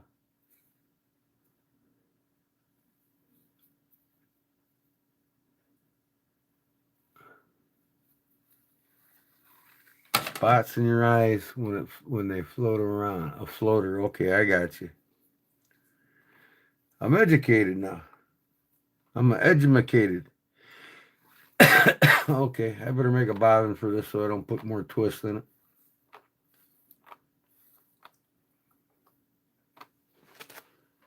I got a smaller piece here I'll put on the bobbin first. What else I got? Another small piece here. Organized, man. Organized.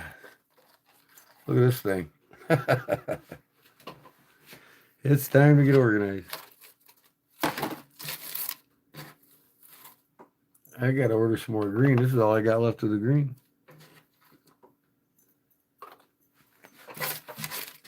That's it, folks. I might have some in that bag over there. I'll look.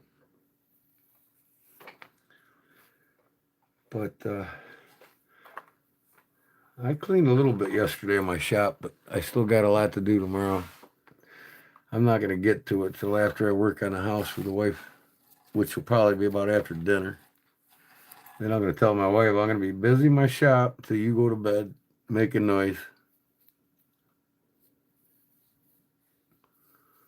I got knife edges to grind out.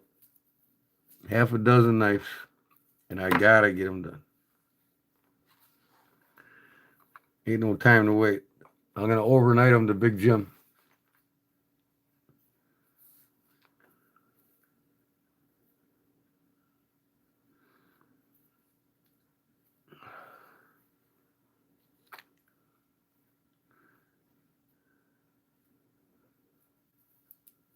Sugar's taking off? Okay, yeah, that's right, because of her eye appointment. Right. All right, girl, man. We'll see you in the next day or two. Like I said, I'm going to go early to the next one so you guys can be with me for several hours before midnight. Then come midnight, I'm done.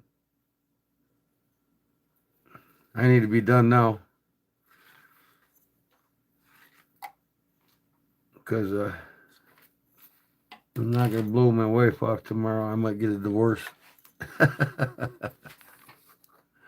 Jim says, that's okay. She's too much woman free anyway.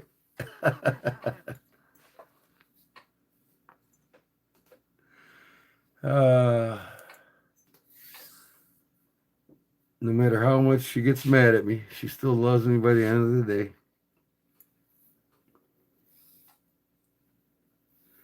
In crochet, we can yarn barf.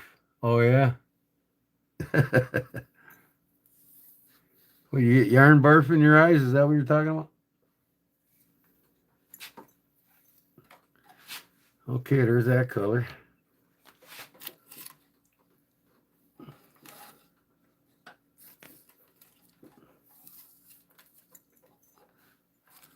That's the same color. Okay. I got a lot of it to put on, Bobbin. This is the same color too. All right. Look at this purple ass string. That's some micro fine shit there. I tried tying something with it and I gave up.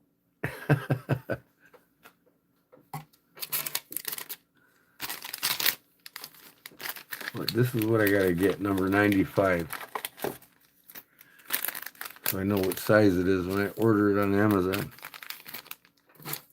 I'm gonna get probably a dozen different colors this time.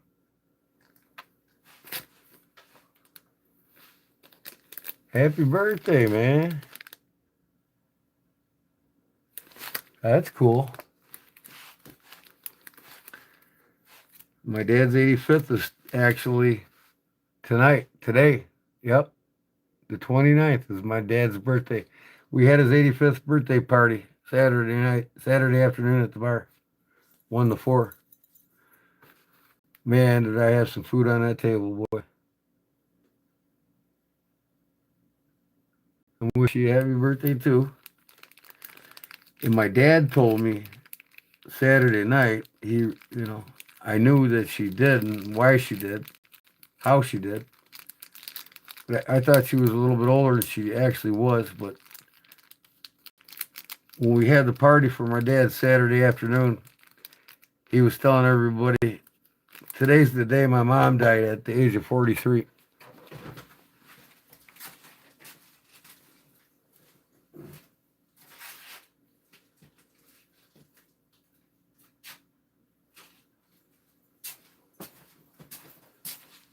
So I never knew my dad's mom, my grandma on my dad's side, or my grandpa. He was a piece of shit. He left her to die at 43, shacked up with a woman in California, got her pregnant after he married her, not divorced from my grandmother. And my dad had a sister and a brother. Then he left that gal in California and shacked up with another gal in Tennessee. And that's where he ended up living until he died. Actually moved to Ohio when he retired from the Peabody's Hotel restaurant. And my dad wasn't too happy with him. He was only 12 years old when he left. No, it's good. It's not going to be a wide because I'm going to untangle it as I put it on this. So I'm going to make a couple more of these. Then I got a good start on these boxes.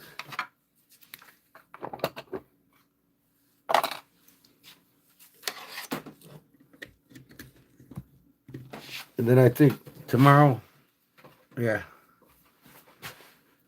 I'll probably go live tomorrow night after I get done working on the house, get showered up and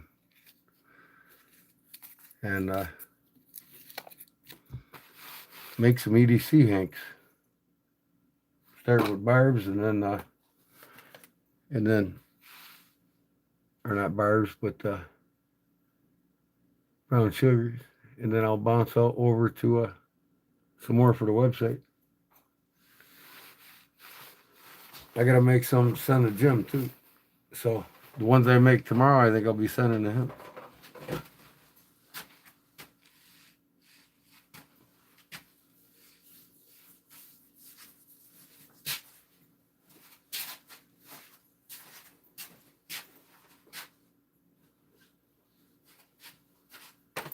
Okay, where is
Oh, yeah.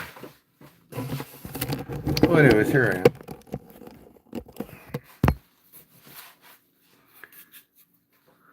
Get this glue gun going again here.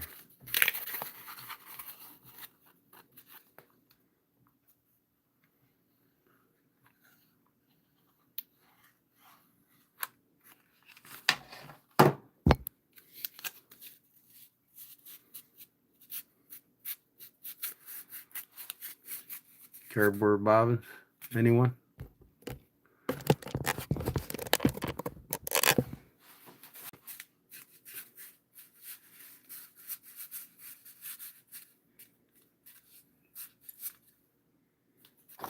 Let me go get that thing, man.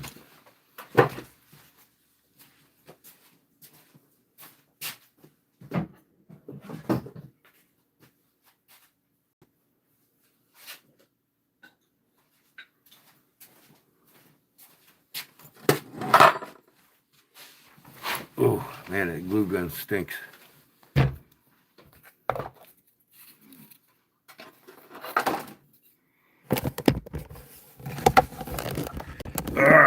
Just leave it there, I guess.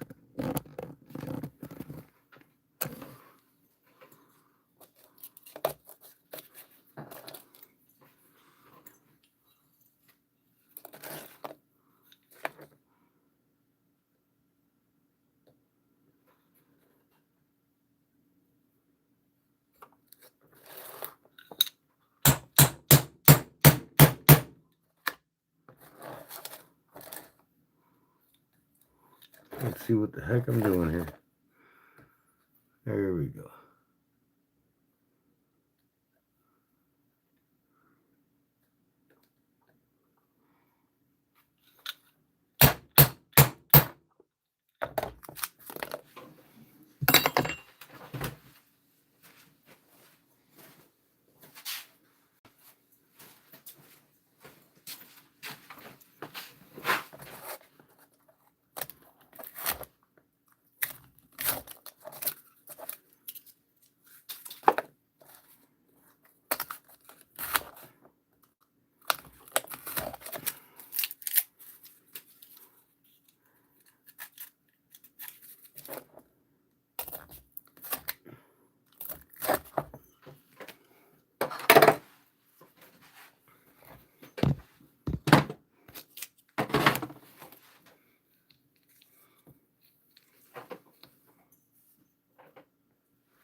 Come on.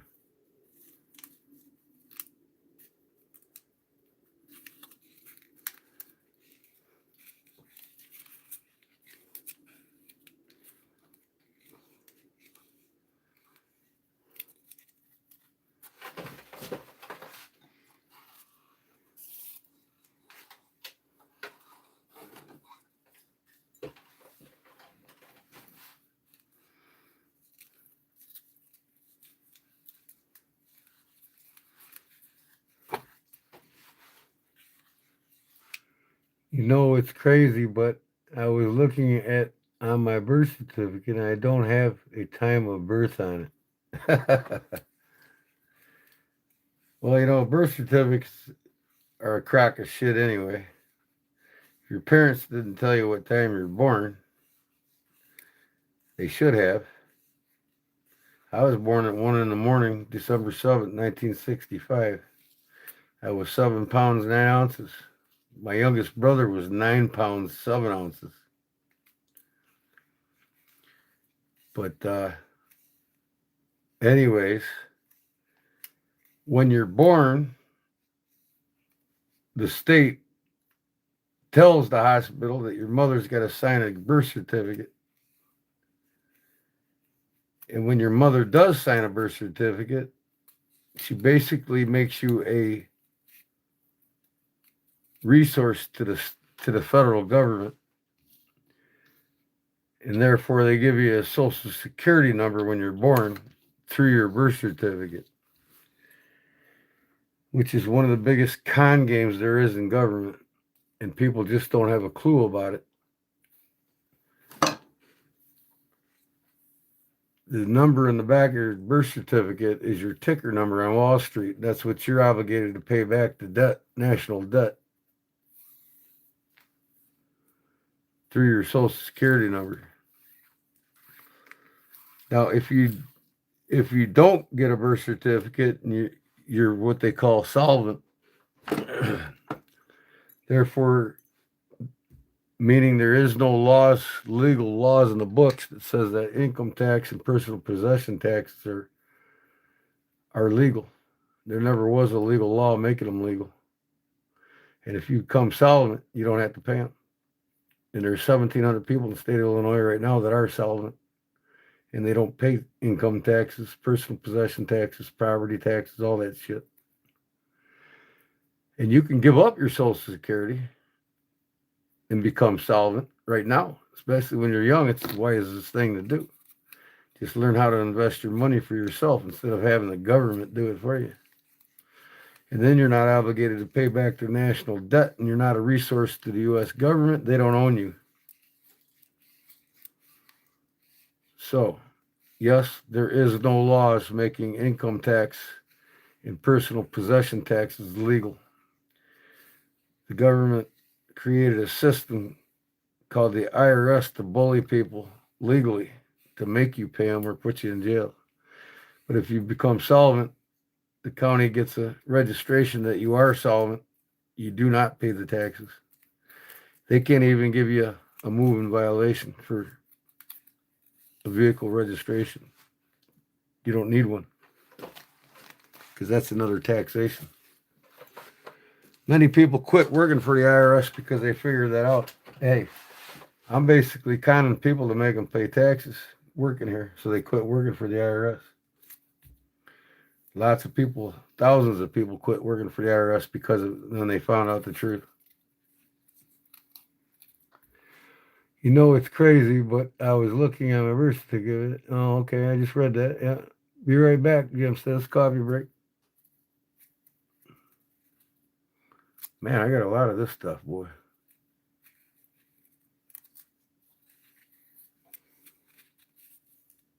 No twists in it.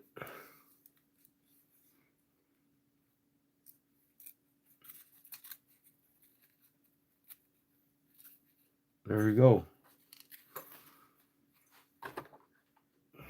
For now, I'll just keep them in here. Where's my other one? Over there.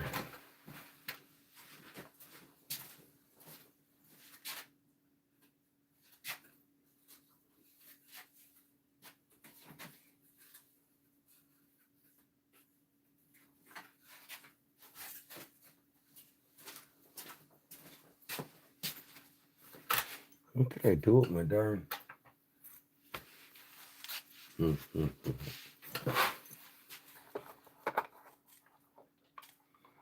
Boy, I'm having a yield time today looking for stuff.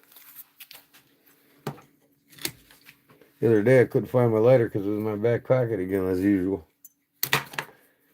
My right back pocket. Looking all over for it like 3 different times, and it was always in my back right pocket. All right, chat got dead. Y'all still alive here?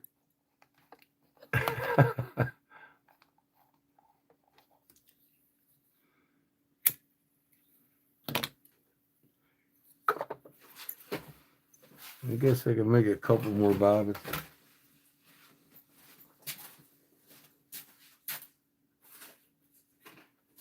All right, where'd I put my damn knife? Come on, man. Here it is. My toolbox.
Okay, I got enough for 3 bottles.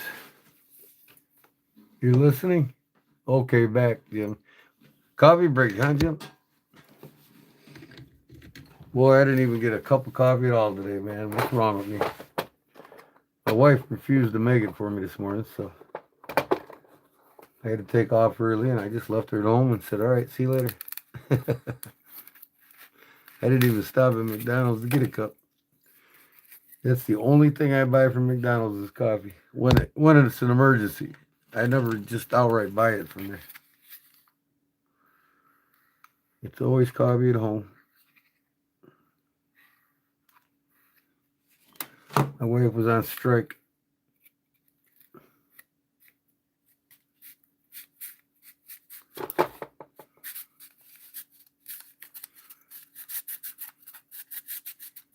Yeah, I'm not that poor. I'm very fortunate and happy to have her. I don't argue with her. Happy wife is a happy life. If she's not happy, I just let her get happy on her own.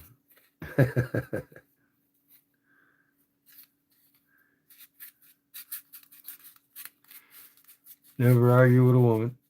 You always lose.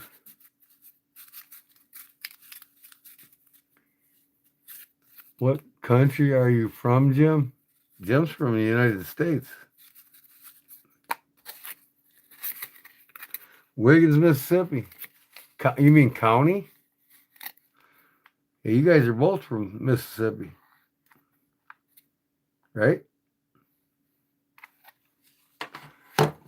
The H. H for Holman, guys. Yeah.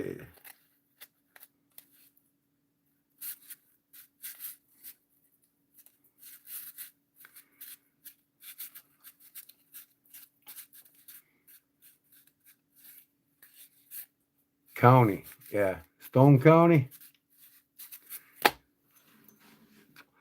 I'm from Will County and right next to Grundy County. The Grundy County auction. I just seen something I had to have. My eyes preceded me with caution. Hey, little lady, give you a sign. And make you mine on mine. And I bet you can call. Hey, little girl, what's been mine on mine? What's time? I can't even remember the damn words of the song.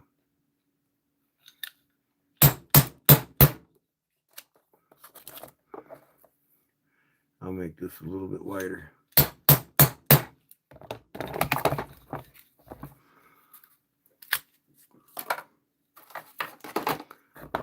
Production line.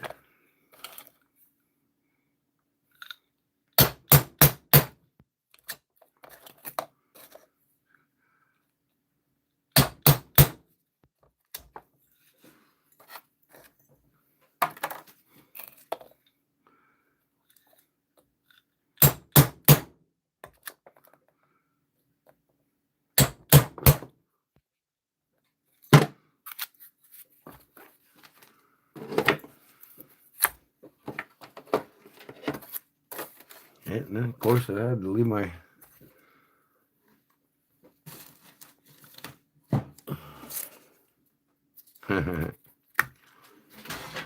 leave my knife over there.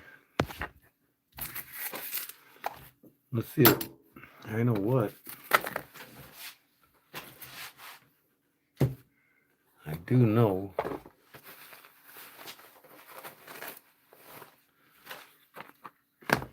This Appalachian Jack is sharp enough to cut this shit.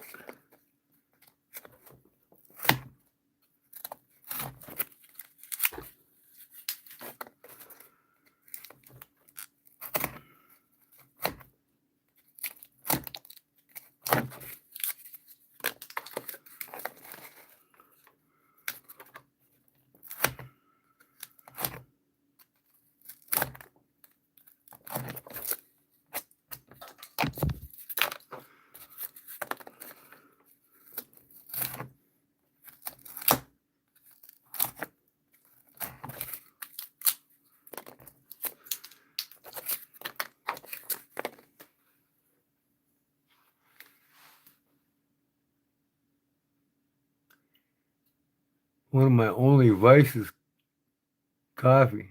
Coffee's not a vice. There's no coffee strike around here. I go by the Bible. Hebrews.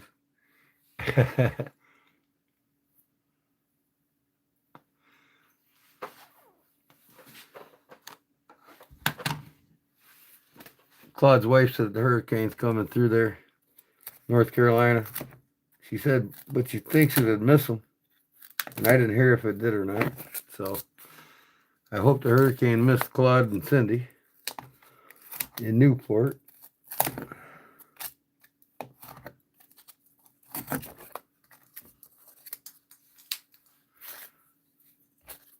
There, that's all the bobbins for me tonight. Thank you, Appalachian Jack.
Oh, I got my free printer the other day. Right there. She said, lady at the post office gave it to me for free. She said, I never used it. She opened it up and got it ready and never used it. So she boxed it up and brought it to me.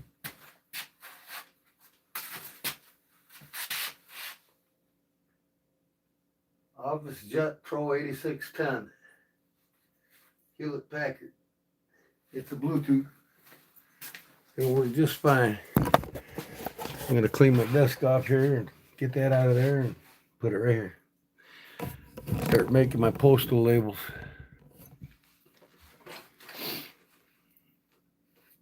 Coffee, smokes, and knives. That's about it, huh, Jim? Let me see if we got more of this green.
I got this funky utility line.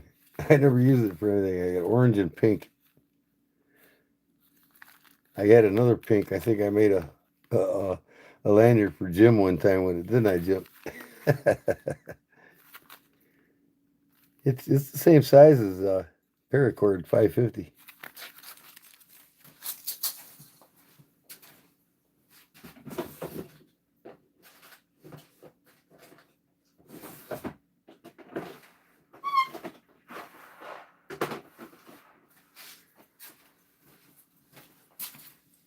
But nope, no more green. So I'll just put that in here, wide it up. Just keep all this micro line together. And then when I get them new boxes, I'll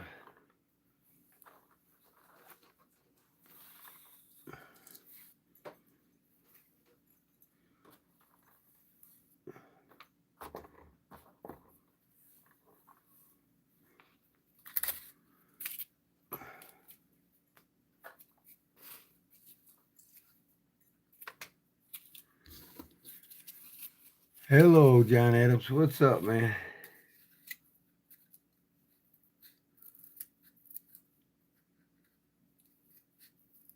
Just to let you know, I won't be caught up till after the first.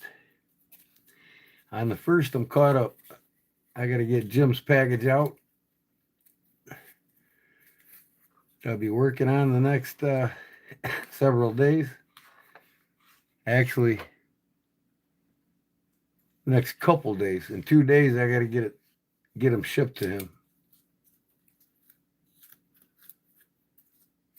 Overnight mail. It's coming overnight mail, Jim.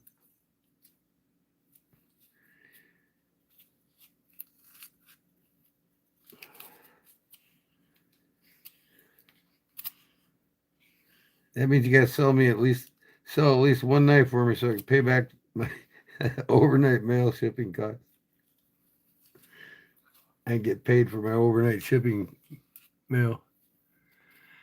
I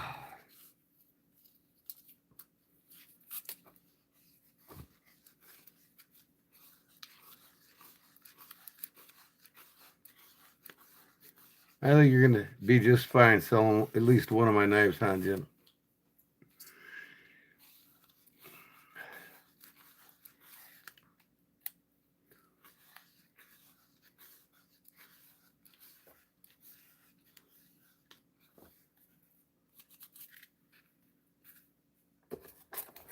Okay, them two colors are in there. What I got here? Them ain't big enough to care about. Yeah, this is all I got left of red. I got to order some regular.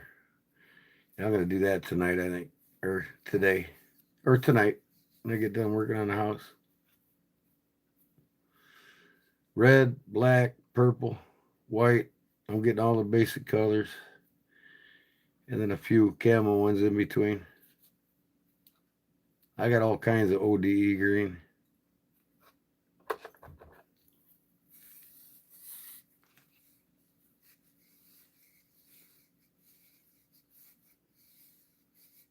Yeah, I hope I sell all of them too, John. I don't count on it, but you know, them boys in the South might dig them and want them. I'm hoping. And if it's a success, they'll be there every year for them. And I'm going to start having them at Deep South Cutlery too, all the time. I just got to get with it and get with them boys down there instead of making false promises.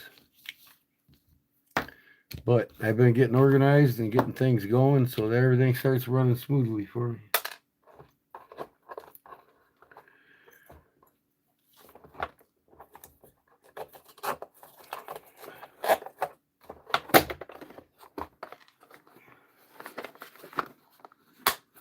So I think this is good for tonight.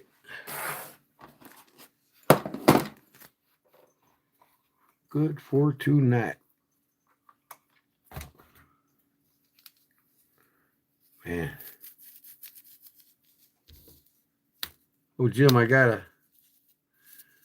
think I got some papers around anywhere, man. I wanted to try one tonight. But I got this. I found this in my back room. And I used to use this all the time. Even when I smoked the green stuff. These things work great, man.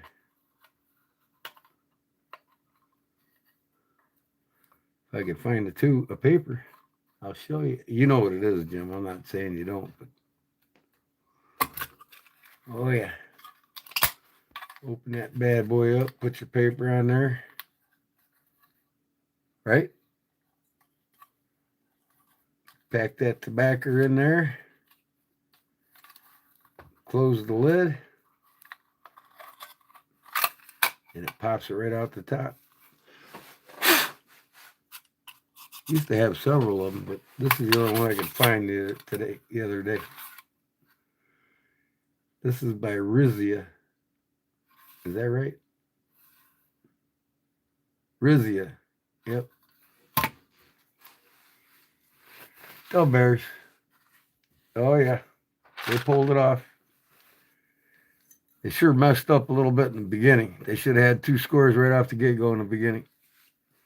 They messed around. It's them damn penalties. I'm telling you, man. They hurt Dallas tonight. Dallas should have beat Green Bay if it wasn't for them stupid 2 penalties they got. But they both ended up in a tie.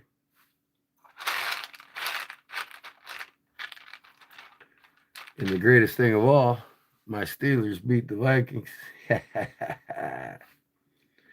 But Steelers don't stand a chance in Chicago against the Bears. You know, Rodgers is going to act like he still owns Chicago, like he did when he was at Green Bay, and it's going to bite him in the ass.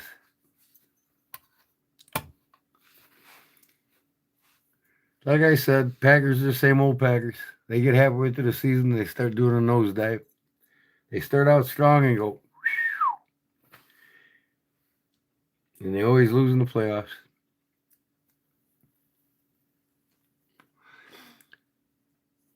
Boy, after tonight, boy, and last weekend when the Packers lost to the worst team in the NFL, the Packers sure are getting their $230 million they're paying Love, right? They're getting every bit of their money, ain't they? What idiots pay somebody $230 million a year for 4-year contract, 5-year contract, guaranteed $180 million, and only played 8 games. Well, he didn't play the first couple of years under Rodgers, that's for sure. But supposedly he got taught by Rodgers, and they were confident that he would succeed him.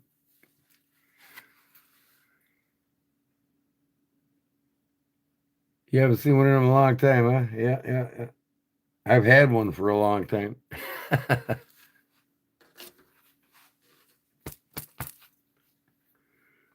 My poor Emmy Lou, man. She got her feet broke off. Oh, I got to record some more videos with her. My girl.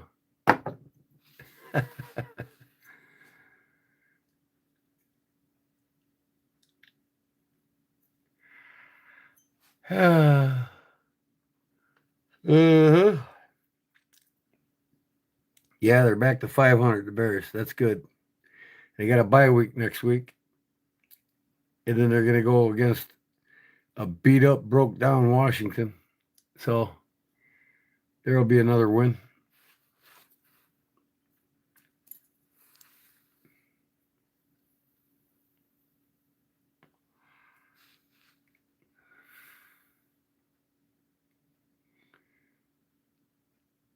So with the bye week and beating Washington, they'll be 2 games ahead of Green Bay because Green Bay is going to lose the next 2.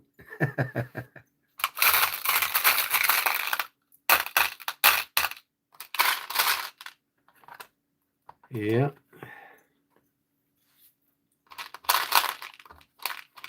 I won't buy them more beads for these bracelets until the money comes in from the other ones. 4 more sold tonight at the bar, so I'll probably collect the money next Friday. Order some more beads and make some more.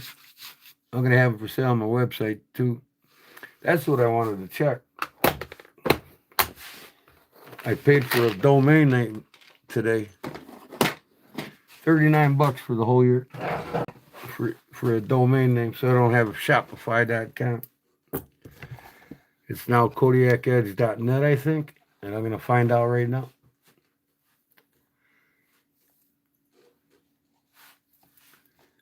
Let me see here. Let's put this up here.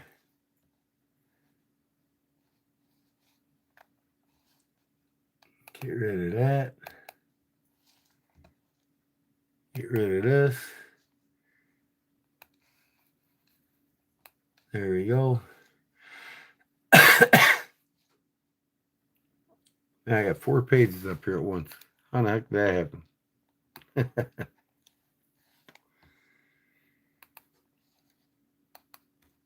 Okay.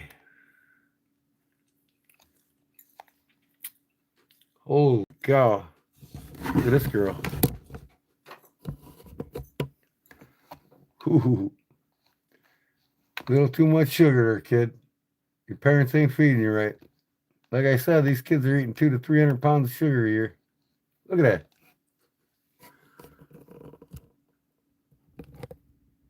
Holy cow.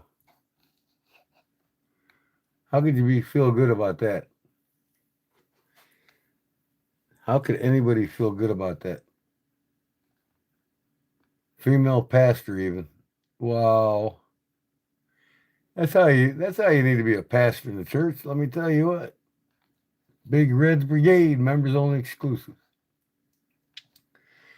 Shouts out. What we got here?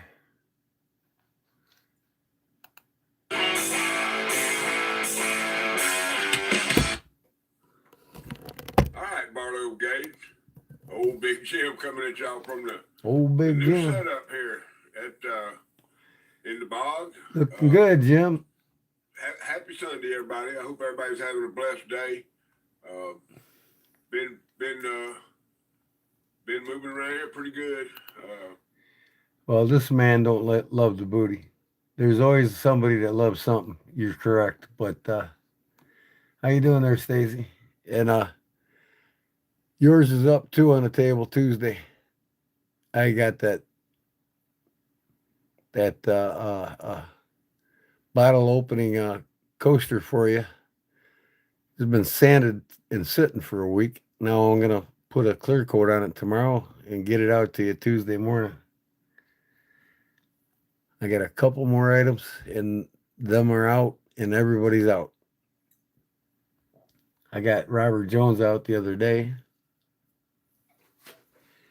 and I'm also making him a custom knife for all the wonderful things he did for the channel, and I think I'm going to do the same for you, Stacy. So stay tuned. Let me see here.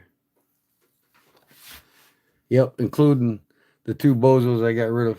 I'm sending them something too, just in gratitude for their help along the way. So they ain't got nothing bad to say about me. And John, yeah, he's third on the list. And then to start something for him too. You ever get your payment from Google? Well, yeah, I'm gonna look at that. I think I'm gonna look at that right now. Oh, I gotta go to my phone bank app for that. Hold on, I'm gonna put you on pause a second. I'm just out of curiosity. I'll be right back, guys. Oof. Be right back. Give me about a minute or two. Nope. They said by the 26th it should be in. Lying son of a bitches, man. $459 they owe me for 2 months. So I'm gonna contact them another email tomorrow, and I'm gonna tell them if I don't get my payment by the 1st, I'm gonna contact my attorney and have them call you. Attorneys can call Google. They know how to. Put the pressure on them, and we'll see how fast that shit gets deposited done. I'm not playing games with these fucking idiots. It's really making me mad now. Oh, sorry, we'll have it in by the 1st like it's supposed to be. I'm telling you what, man, sometimes it makes you wonder why is this even worth it. Somebody told me, well, once they get used to you being in the system, you'll start getting them automatic. Well, they better get used to having me in the system because I'm here and I ain't going away. But if I put a gun in my hand right now, they'll notice it right away, won't they? So Google, if you're paying attention to me right now, send me my damn money before my attorneys have a heyday with you.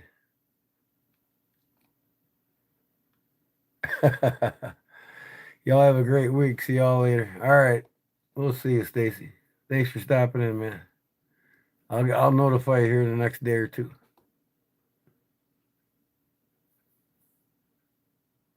So what was I going to do now? Splitting my channel. I wanted to see my website. Hold on, Jim. We'll go back to your video here in a second.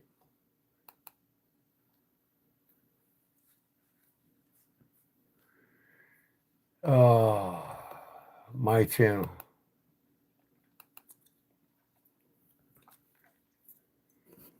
I want to see what's going on with my.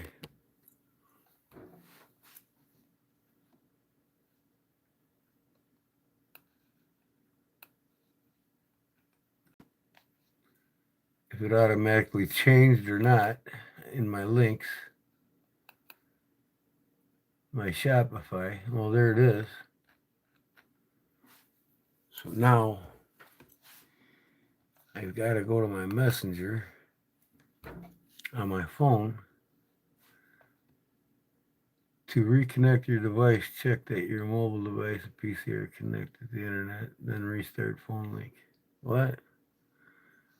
Okay, well, whatever. Let me see here.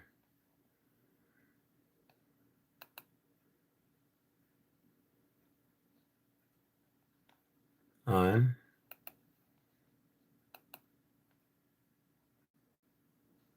Okay, well, there's that.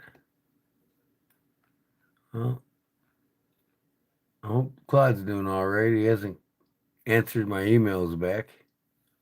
My text messages, I mean.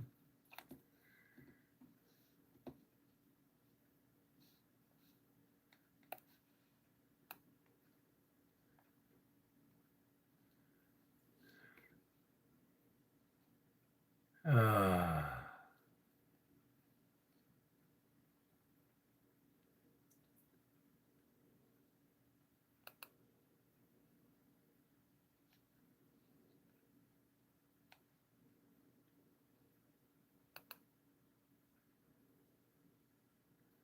check email, Gmail.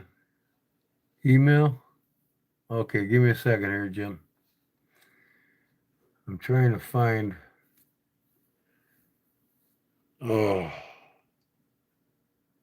Yeah, that's what I got to check is my Gmail over here. Hold on, Jim.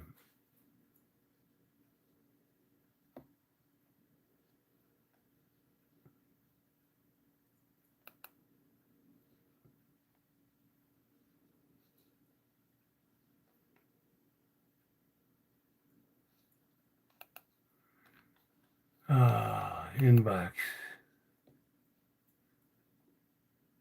Maybe it's in my Kodiak Edge. Hold on, I gotta switch account.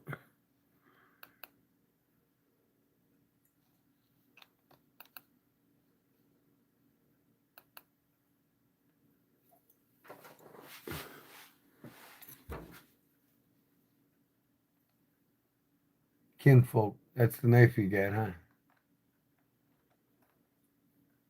Looks like a marble spinoff. That what you're talking about, Jim?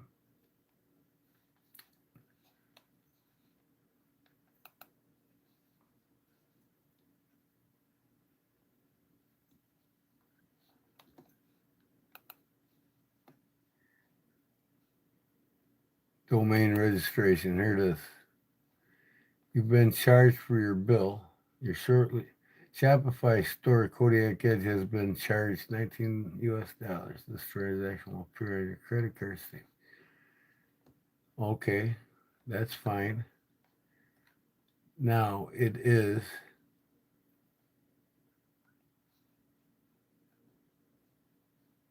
confirmation yesterday.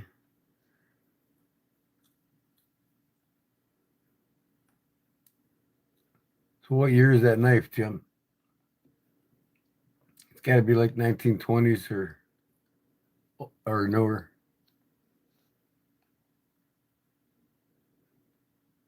Definitely before the K-bar, but that was the concept, or the stacked leather handles were invented by Marbles. Late 1800s, early 1900s. So Marbles invented that stacked leather handle. So Kins folks came out after Marbles came up with theirs. It looks like a spinoff of the Marbles field guide knife.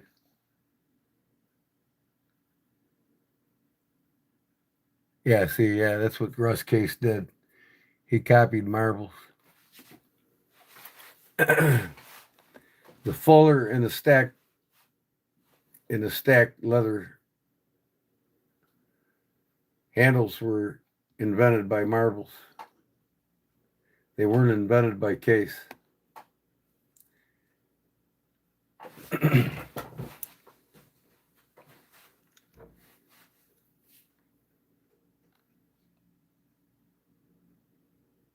Even K-Bar used the same concept. No, it wasn't before Marbles. There was no stacked leather before Marbles. Marbles invented it in the late 1800s, Jim.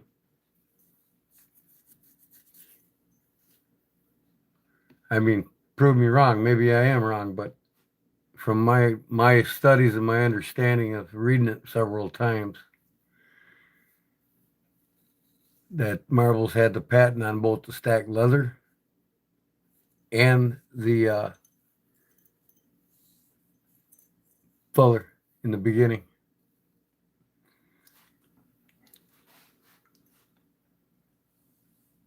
I'm sure kinfolk might have been around longer than Marbles, but they didn't have that before Marbles. I mean, I might be wrong. I'm not trying to be a pessimist about it, but from what I've read in different sources, that the Marbles invented it. They had the patent on it. Let me see here. Where is my domain at? Receive for Kodiak Edge, domain registration. Okay, KodiakEdge.net. Let me write this down so I make sure I know what it is.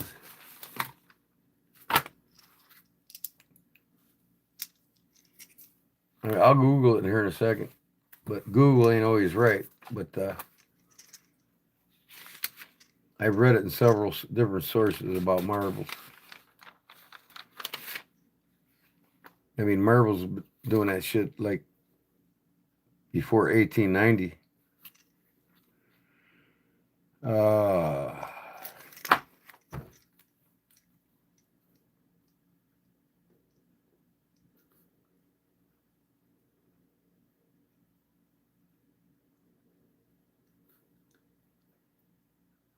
And Russ Case was a son, so he wasn't as old as his dad.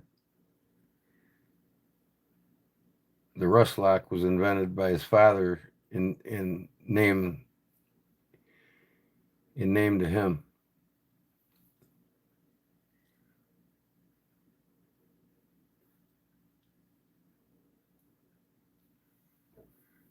Where did I just read that at now? Okay. Kodiak Edge.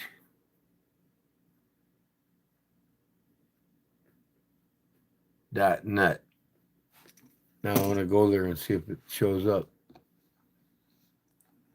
I mean, I'll do some research on it right now and see if I'm wrong. I mean, I'm not saying you're wrong, and I'm not saying I'm wrong. One of us are wrong, and I'll get to the bottom of it.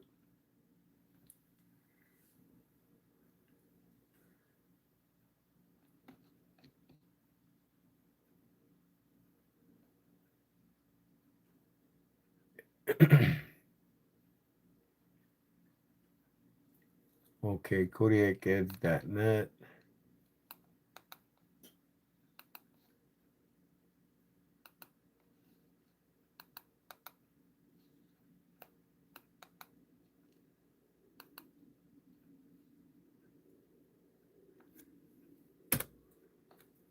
There it is. So there it is, guys. Bookmark this. If you want to get to it right away, there's my new web page, web address, KodiakEdge.net. Because right now it's not .net. I got to change the link. It's myshopify.com, which is the same. See, here, same pages.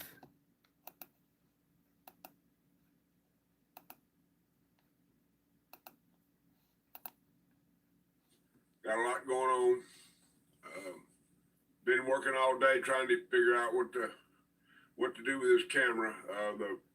My other tripod just it didn't make the show. So I've glued it and re-glued it and re-glued it and re-glued it. And anyway, so what I have now is an old tripod that I have, and I have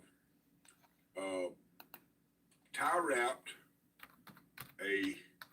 my camera to it, and I'm gonna try to move it now. I hope see if I can move it. I can swivel it. I can move it up and down. Okay, and it works now. But you got to remember the phone is just tie wrapped to the, it's just tie wrapped to the tripod. So it might fall off in any second here, but I can adjust it to get it to a different thing. Like there's a little something, a little clasp knife that I got, and like I say, some of this stuff was on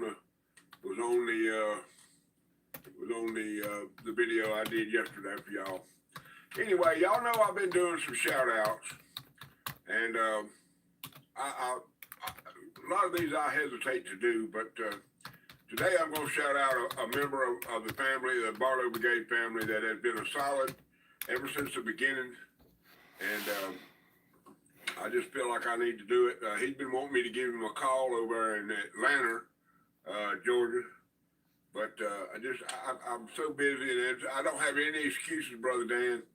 Now, y'all have heard me from time to time talk about the Tang Stamp Mafia. Well, and this is all tongue-in-cheek, y'all. Brother Dan knows I love him to death, and he knows that he's a solid at the Barlow Brigade. But all right, Barbara. We'll see you later, girl. Thanks for stopping in again. I got to get started on my organization here, and like I said, it'll be early next time I go live, so everybody will get to see me do more. And I might be too tired tomorrow night, so it'll probably most likely be Tuesday night, because I got a lot to do to get things out in the mail by Tuesday morning, work on the house for the wife, and we'll see us probably Tuesday night, 8:30, 9 o'clock at the latest. That's what I'm shooting for. I'll have a notification up on the live stream an hour or so before I go live. Maybe much earlier. We'll see.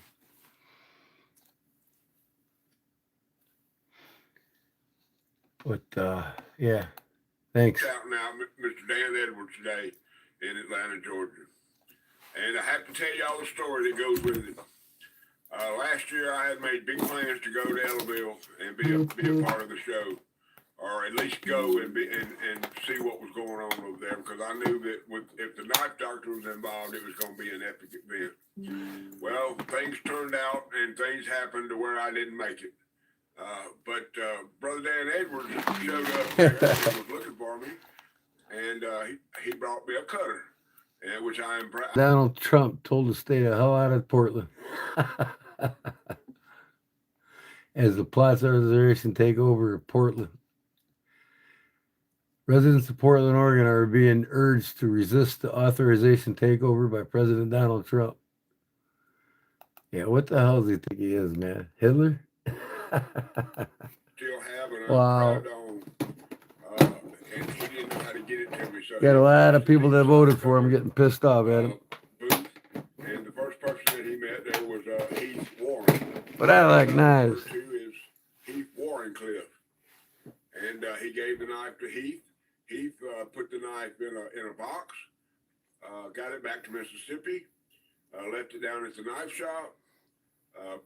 Brother Billy Ray Bond called me, told me to come down there, and when he did, Table's looking good, Jim. I love it, man. And, your father's old table, man. That's pretty sweet. Okay, this is a Omar Slimline Trapper, Japanese oh, that's pretty. made. Well made too. Y'all excuse me, because I don't. And it is a slicing machine. Because of the Tang Stamp Mafia, there it is right there. It's the Omar J234 stainless steel Japan. And I don't have anything to cut, but I can promise you that this thing is a cutting machine. Okay, easy open pull, Delrin handles, just a beautiful, beautiful, beautiful knife that I am proud to own and will stay in my collection until somebody in an estate sale buys it. I can promise you that. Okay, beautiful, beautiful knife. So, Brother Dan Edwards, thank you, sir. You're truly That's a beautiful you're knife. truly a solid Good man. here at the Barlow Brigade, and I will call you, Brother Dan. I promise I will. Okay, so since we're shouting people out, the next knife that's coming in here is a repair, and it's something that somebody sent to me just out of the blue. But it's got several things that I have to do to it, and I'm going to do it. I'm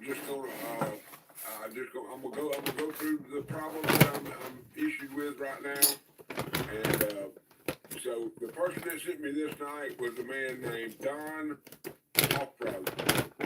Okay, now I call him Frog, and it's Frog. I think it's HOFFOGGE with one of them little symbols above the E.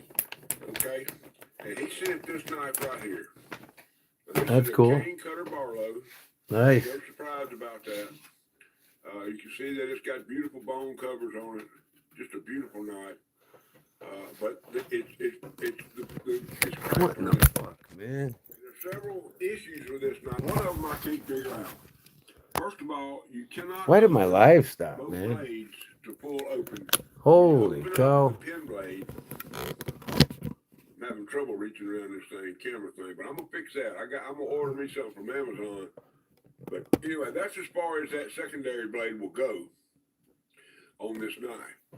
Okay, and you see it's got pitting on it. I mean, I'm in the middle of this restoration, but I wanted to show y'all these, show y'all what's wrong with it, and I want to show y'all how I'm going to deal with it. Okay, so I'm going to close that blade up. Now, if you'll look,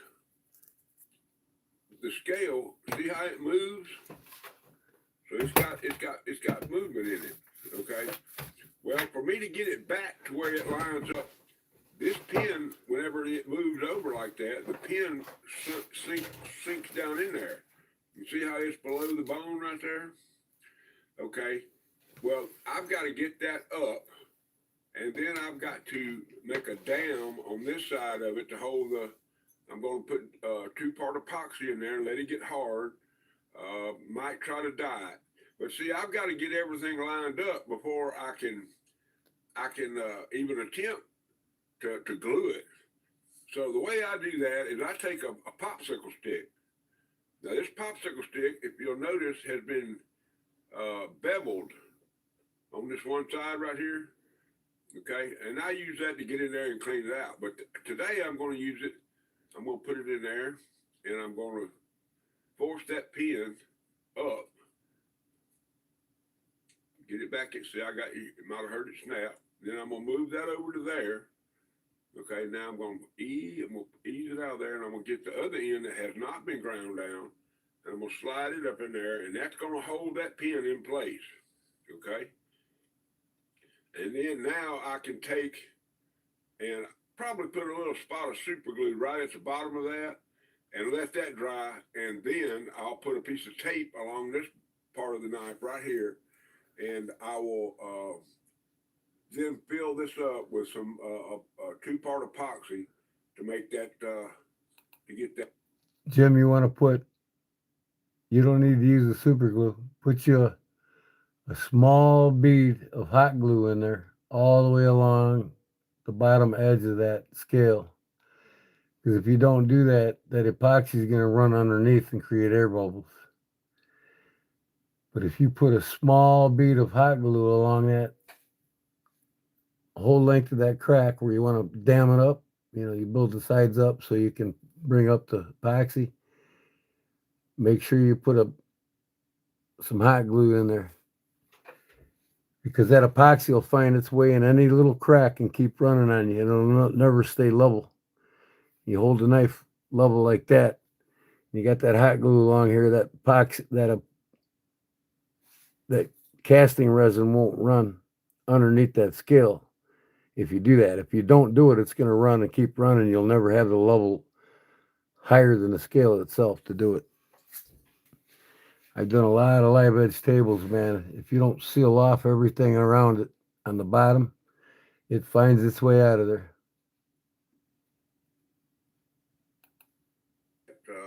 Like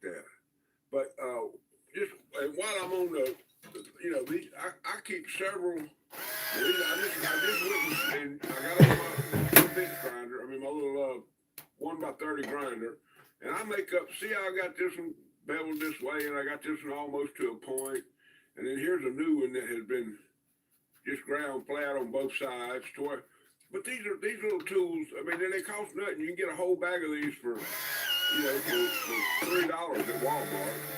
But you can get in there and you can clean out the blade wells and take your little piece of sandpaper and sand it and get you another little piece of cloth and clean it out and get all that done.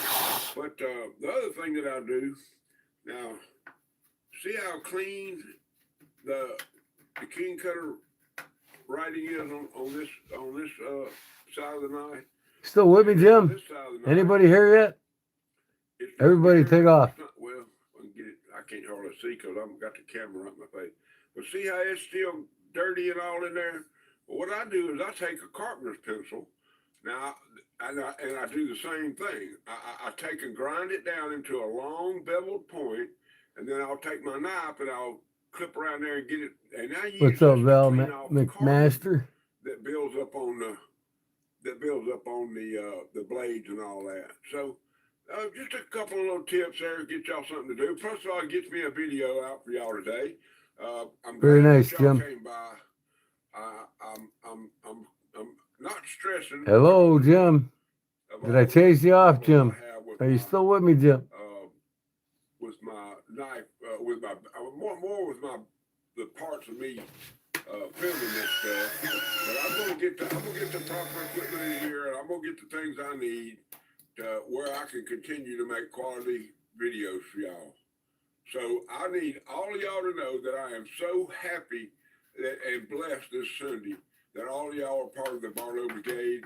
I want to wish every one of y'all a wonderful, wonderful day. And remember that Jesus Christ is Lord in my life. And rule number 9. Very nice.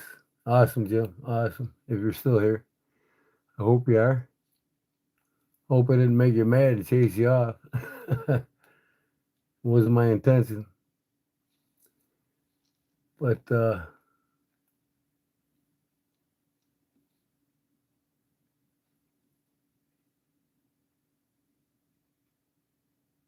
I guess he did go. Must have got mad at me, huh, Jim? Play another one? I'm about ready to play myself on my pillow. But how you doing, Val? Let me think here. My intentions, what was I gonna do? I wanted to look something up. Why is my phone timing out? Man, that's still live. That's good.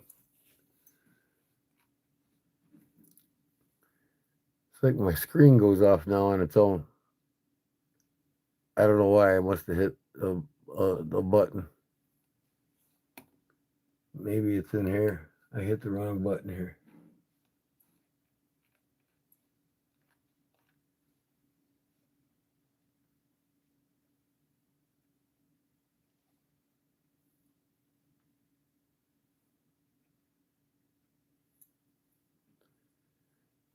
So what do we got here?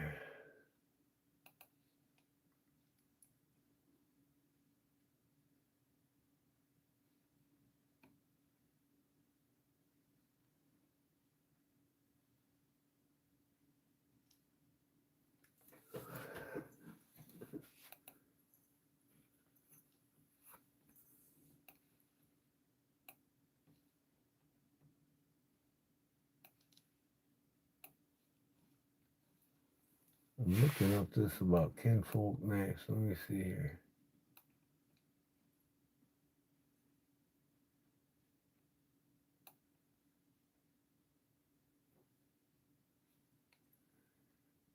They found these knives in old toolbox. They marbled Gladstone and kinfolk. All right, trying to determine exactly what I ran on.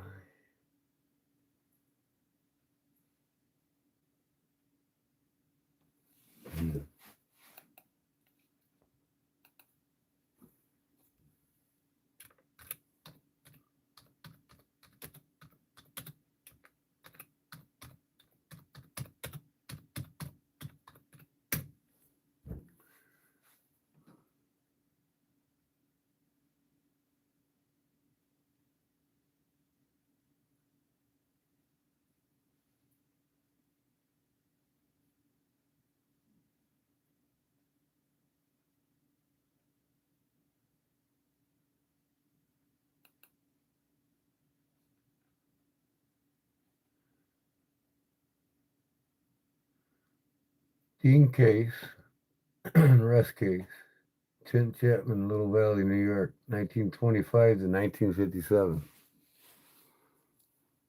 Okay, so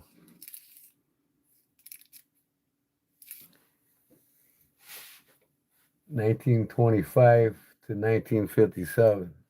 That's like 40 years after Marbles.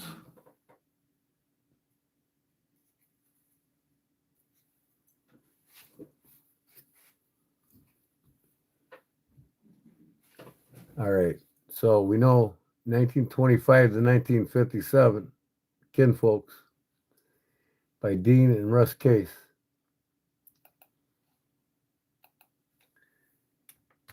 History of marbles, knives. Founded in 1898 by Webster L. Marbles Arms and Manufacturing Company, initially called Marble Safety Axe Company, became a pillar in the world of outdoor tools, offering innovative designs that were both functional and rugged.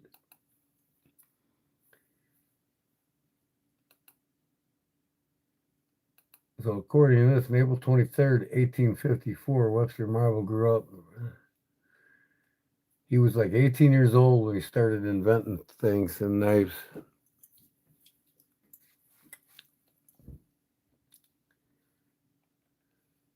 Marble's next breakdown came in an ideal hunting knife introduced in 1899.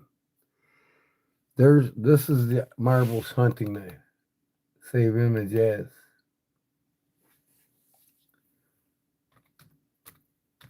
Marble's hunting knife.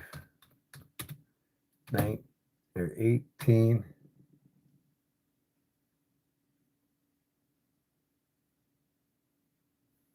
What year is that?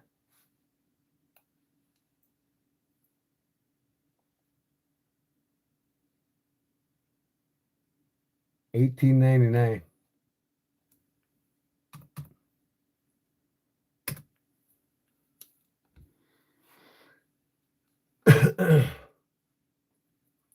So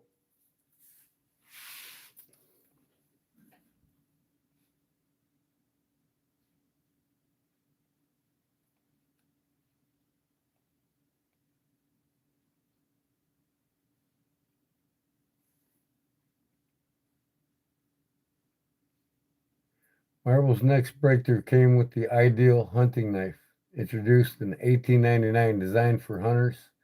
It featured a broad, versatile blade and a sturdy stacked leather handle that offered a secure grip. The ideal knife was celebrated for its durability, functionality, become the go-to hunting knife for the outdoor enthusiast. Its influence was profound, as it became a template for modern hunting knives. So this knife in 1890s became the template for modern hunting knives to follow. So it wasn't until 1927 that the Case brothers came out with their version spun off of this knife. So basically, I was telling Jim that,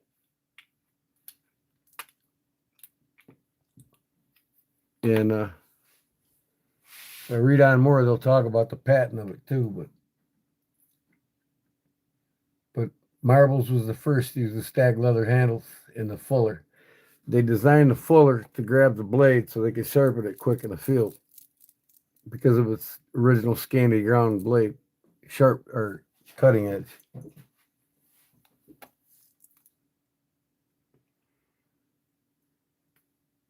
And I think I'm going to do a video on this explaining it all tomorrow or the next day I got time.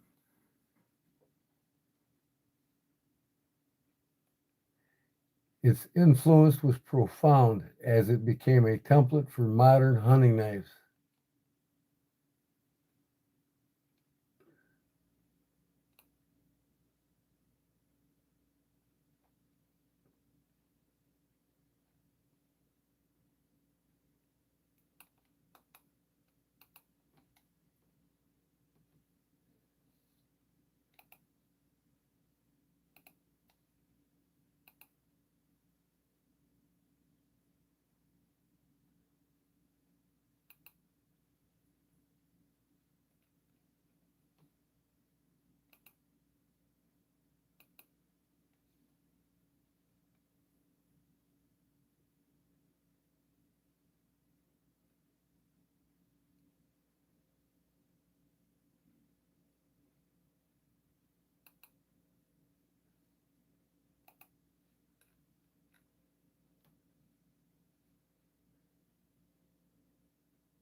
That's the stuff he showed me the other night.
Hello, is anybody home? Hello? Anybody home on my chat? On my live? 15 watching now, started streaming 2 hours ago. No description. Okay. So 15 people are watching. Nobody wants to come in here and talk, huh? Must be a bunch of trolls or something. I guess I'm just going to have to get off here.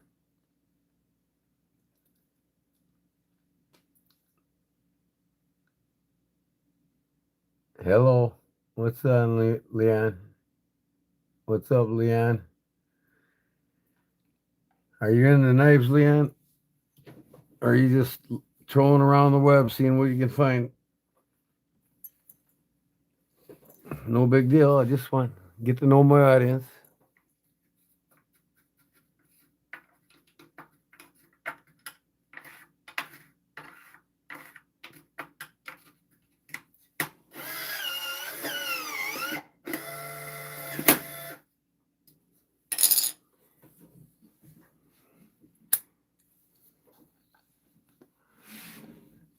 So that's my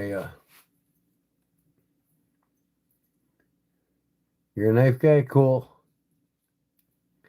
You got a YouTube channel? Is that your YouTube channel?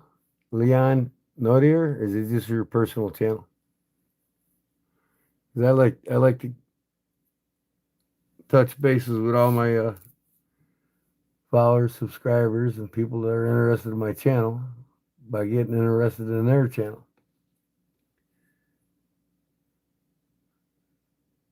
I'm reading about Marvel's Knife Company right now.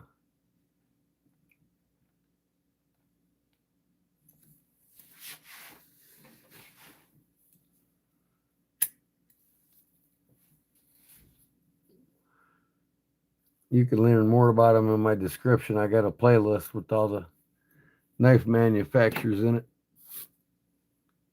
You can read lots of these articles. Now, this article here, if Big Jim's watching still, is wrote by Smoky Mountain Knife Works.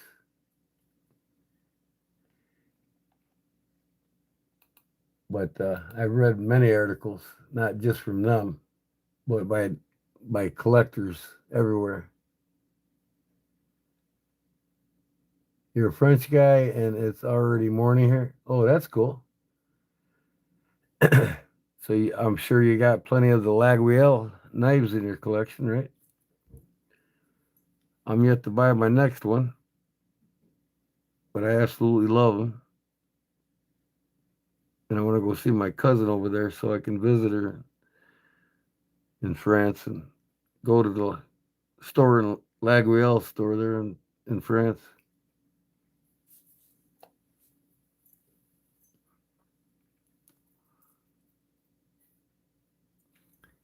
I just about got all the peasant knives, the Opinel.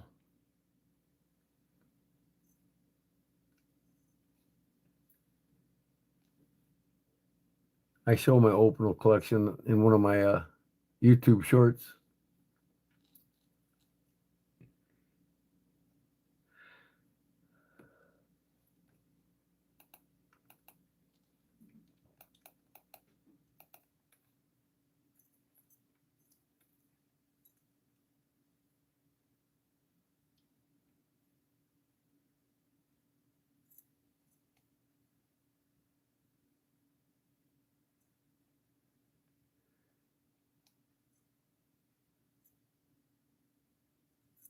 That's cool.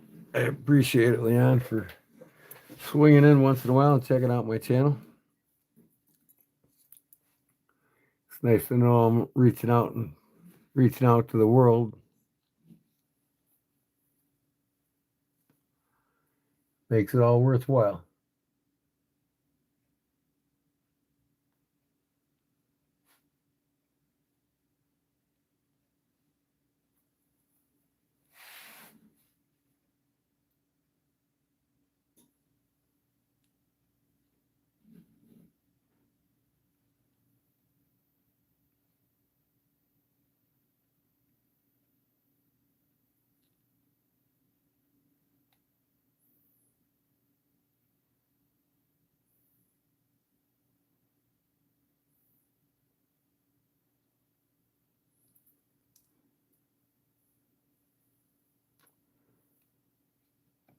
How many's watching now? 18 watching.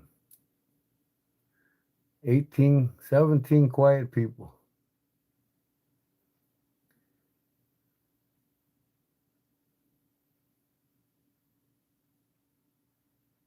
Cool. Spyderco Military 2. Great choice. That was the paramilitary 2. I bought two of them. Both one an S30V and one an S35V. VN, I think it was. I since traded them for other knives.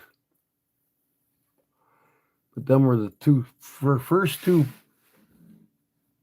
modern pocket folders that I bought that I actually paid more than $100 for. And I miss them. I want to get them back. I want to get one of each, the 2 and the 3. You choose S110V. I never owned a knife in S110V. I'm not a big powder metallurgy geek. You know what I mean? I make a lot of knives just from high carbon steel.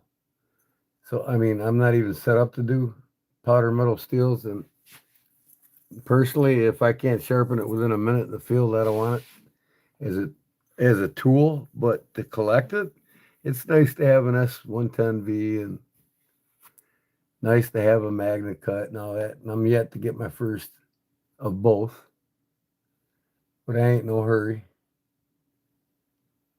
My collection's mostly on French, Italian, uh, Swedish, Finnish, and German knives. I'm not really a big modern folder geek on knives. I used to be years ago, but I'm like, nah, why? I'm more of the traditional folder guy. Nothing against the modern guys, but I still have my modern knives. Hell, I got all kinds of them in here. I got all kinds of them in there. That whole toolbox back there is filled with 2-level toolbox full of modern folders.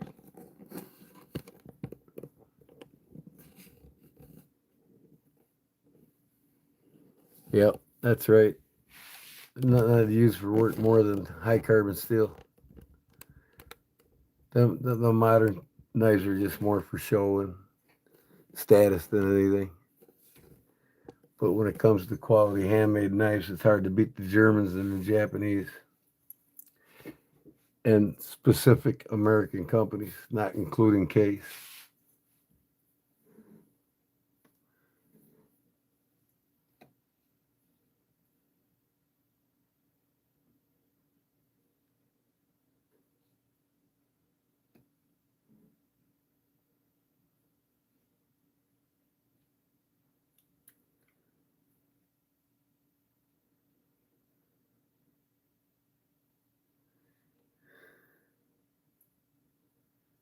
Yeah, I'm reading up on this article about Marvel's knives. A fellow in here told me tonight that the Case brothers, specifically Russ Case and his brother Dave, I think his name was, started the Kinfolk brand of hunting knife. They didn't come along to 18 or till 1921 or 23, somewhere around there.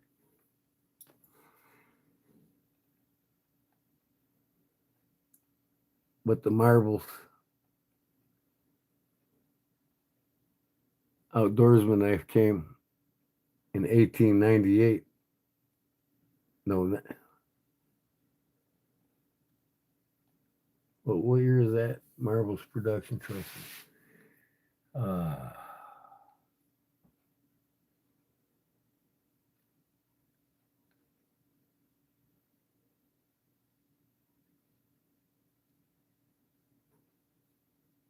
1899.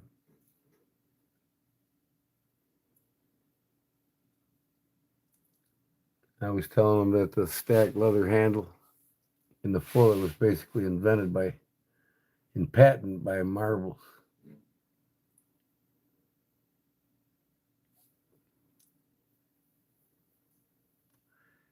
So this knife basically came about 30 years, some 30 years before Case dreamt of making theirs from through their company, the Kinfolk.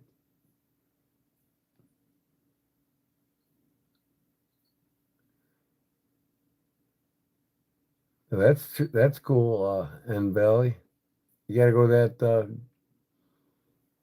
Marbles Museum there in Gladstone. I got a video on my playlist.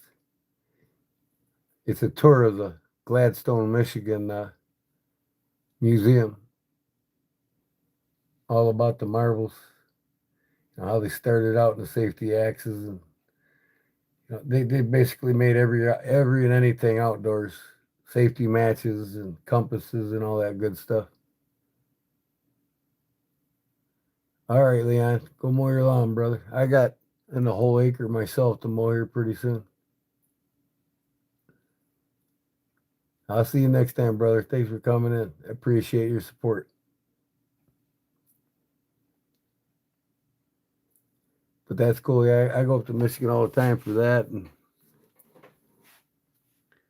I go up to Lake St. Clair, the Henry Ford Mansion, and I fish Lake St. Clair for smallmouth every year. Ain't nothing like catching 50, 60 smallmouth over 4 pounds average in a day. You get home, man, at the end of the day, you're just like whooped, totally beat, fingers cramping up.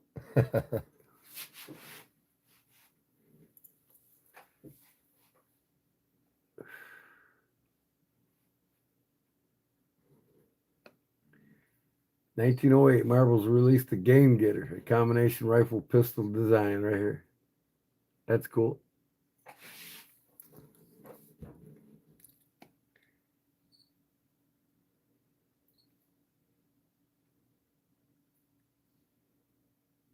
But through it all, man, Marbles survived it all.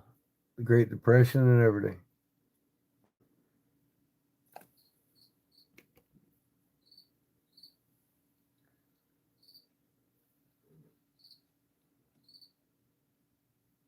Well, no, I don't need smallmouth.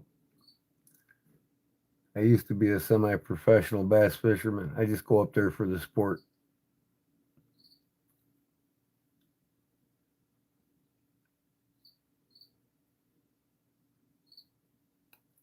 Much better fish to eat than smallmouth. And if they get the 4 pounds plus, they deserve the right to be alive and released. Basically a game fish. And they beat all odds to get that big, and it takes 6 years for them to get that big. 5 to 6 years to get 4 pounds plus.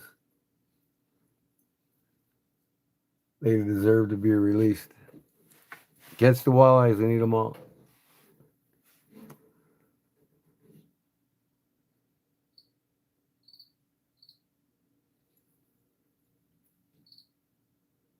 I got a lot of water here I fish that I don't have to get any fish from any other state.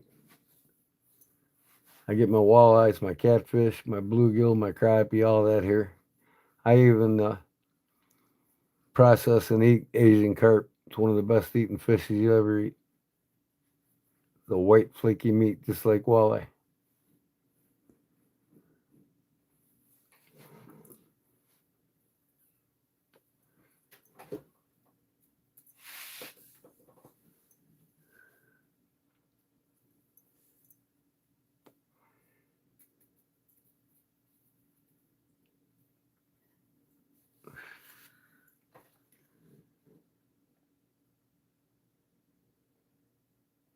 I look forward to going up to St. Croix, Wisconsin every year too for the tour of the St. Croix rod company, fishing rods. I go up there almost every year. I haven't been there in a couple years, so I'm due to go up there this coming spring. I like to fish the dams around it and then go to the museum there.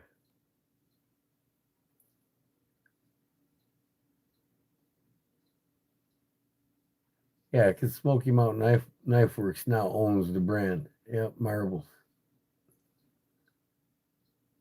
And they got a lot of spin-offs. They still have a factory in America that makes some of the finer Marbles knives that were ever produced in America still, but majority of them are made overseas in China from Smoky Mountain Knife Works.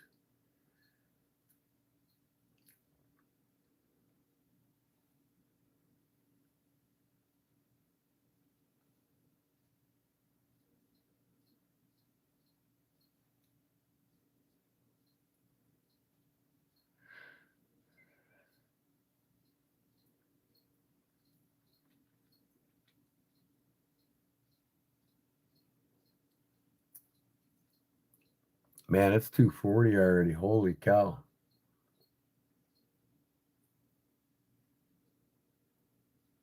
Yeah, I want to buy one of these too. Marbles Folding Hunter. Marbles number 5 safety axe.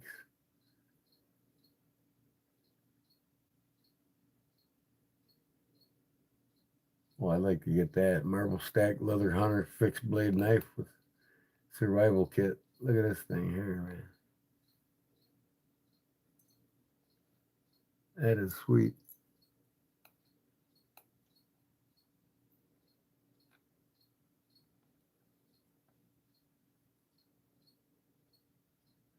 But I'm sure this is the China spinoff. Yep, even the sheath says China all over it. $38. You know it's made in China. Even the safety axe is made there now.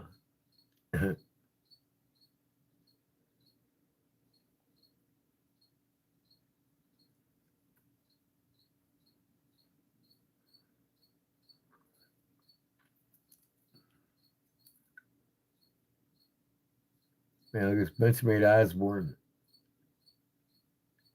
Same price as the Remington 26 silver bullet knife. Come on, man. Why does Smoky Mountain got to rip people off? I could find that knife all over eBay for $150.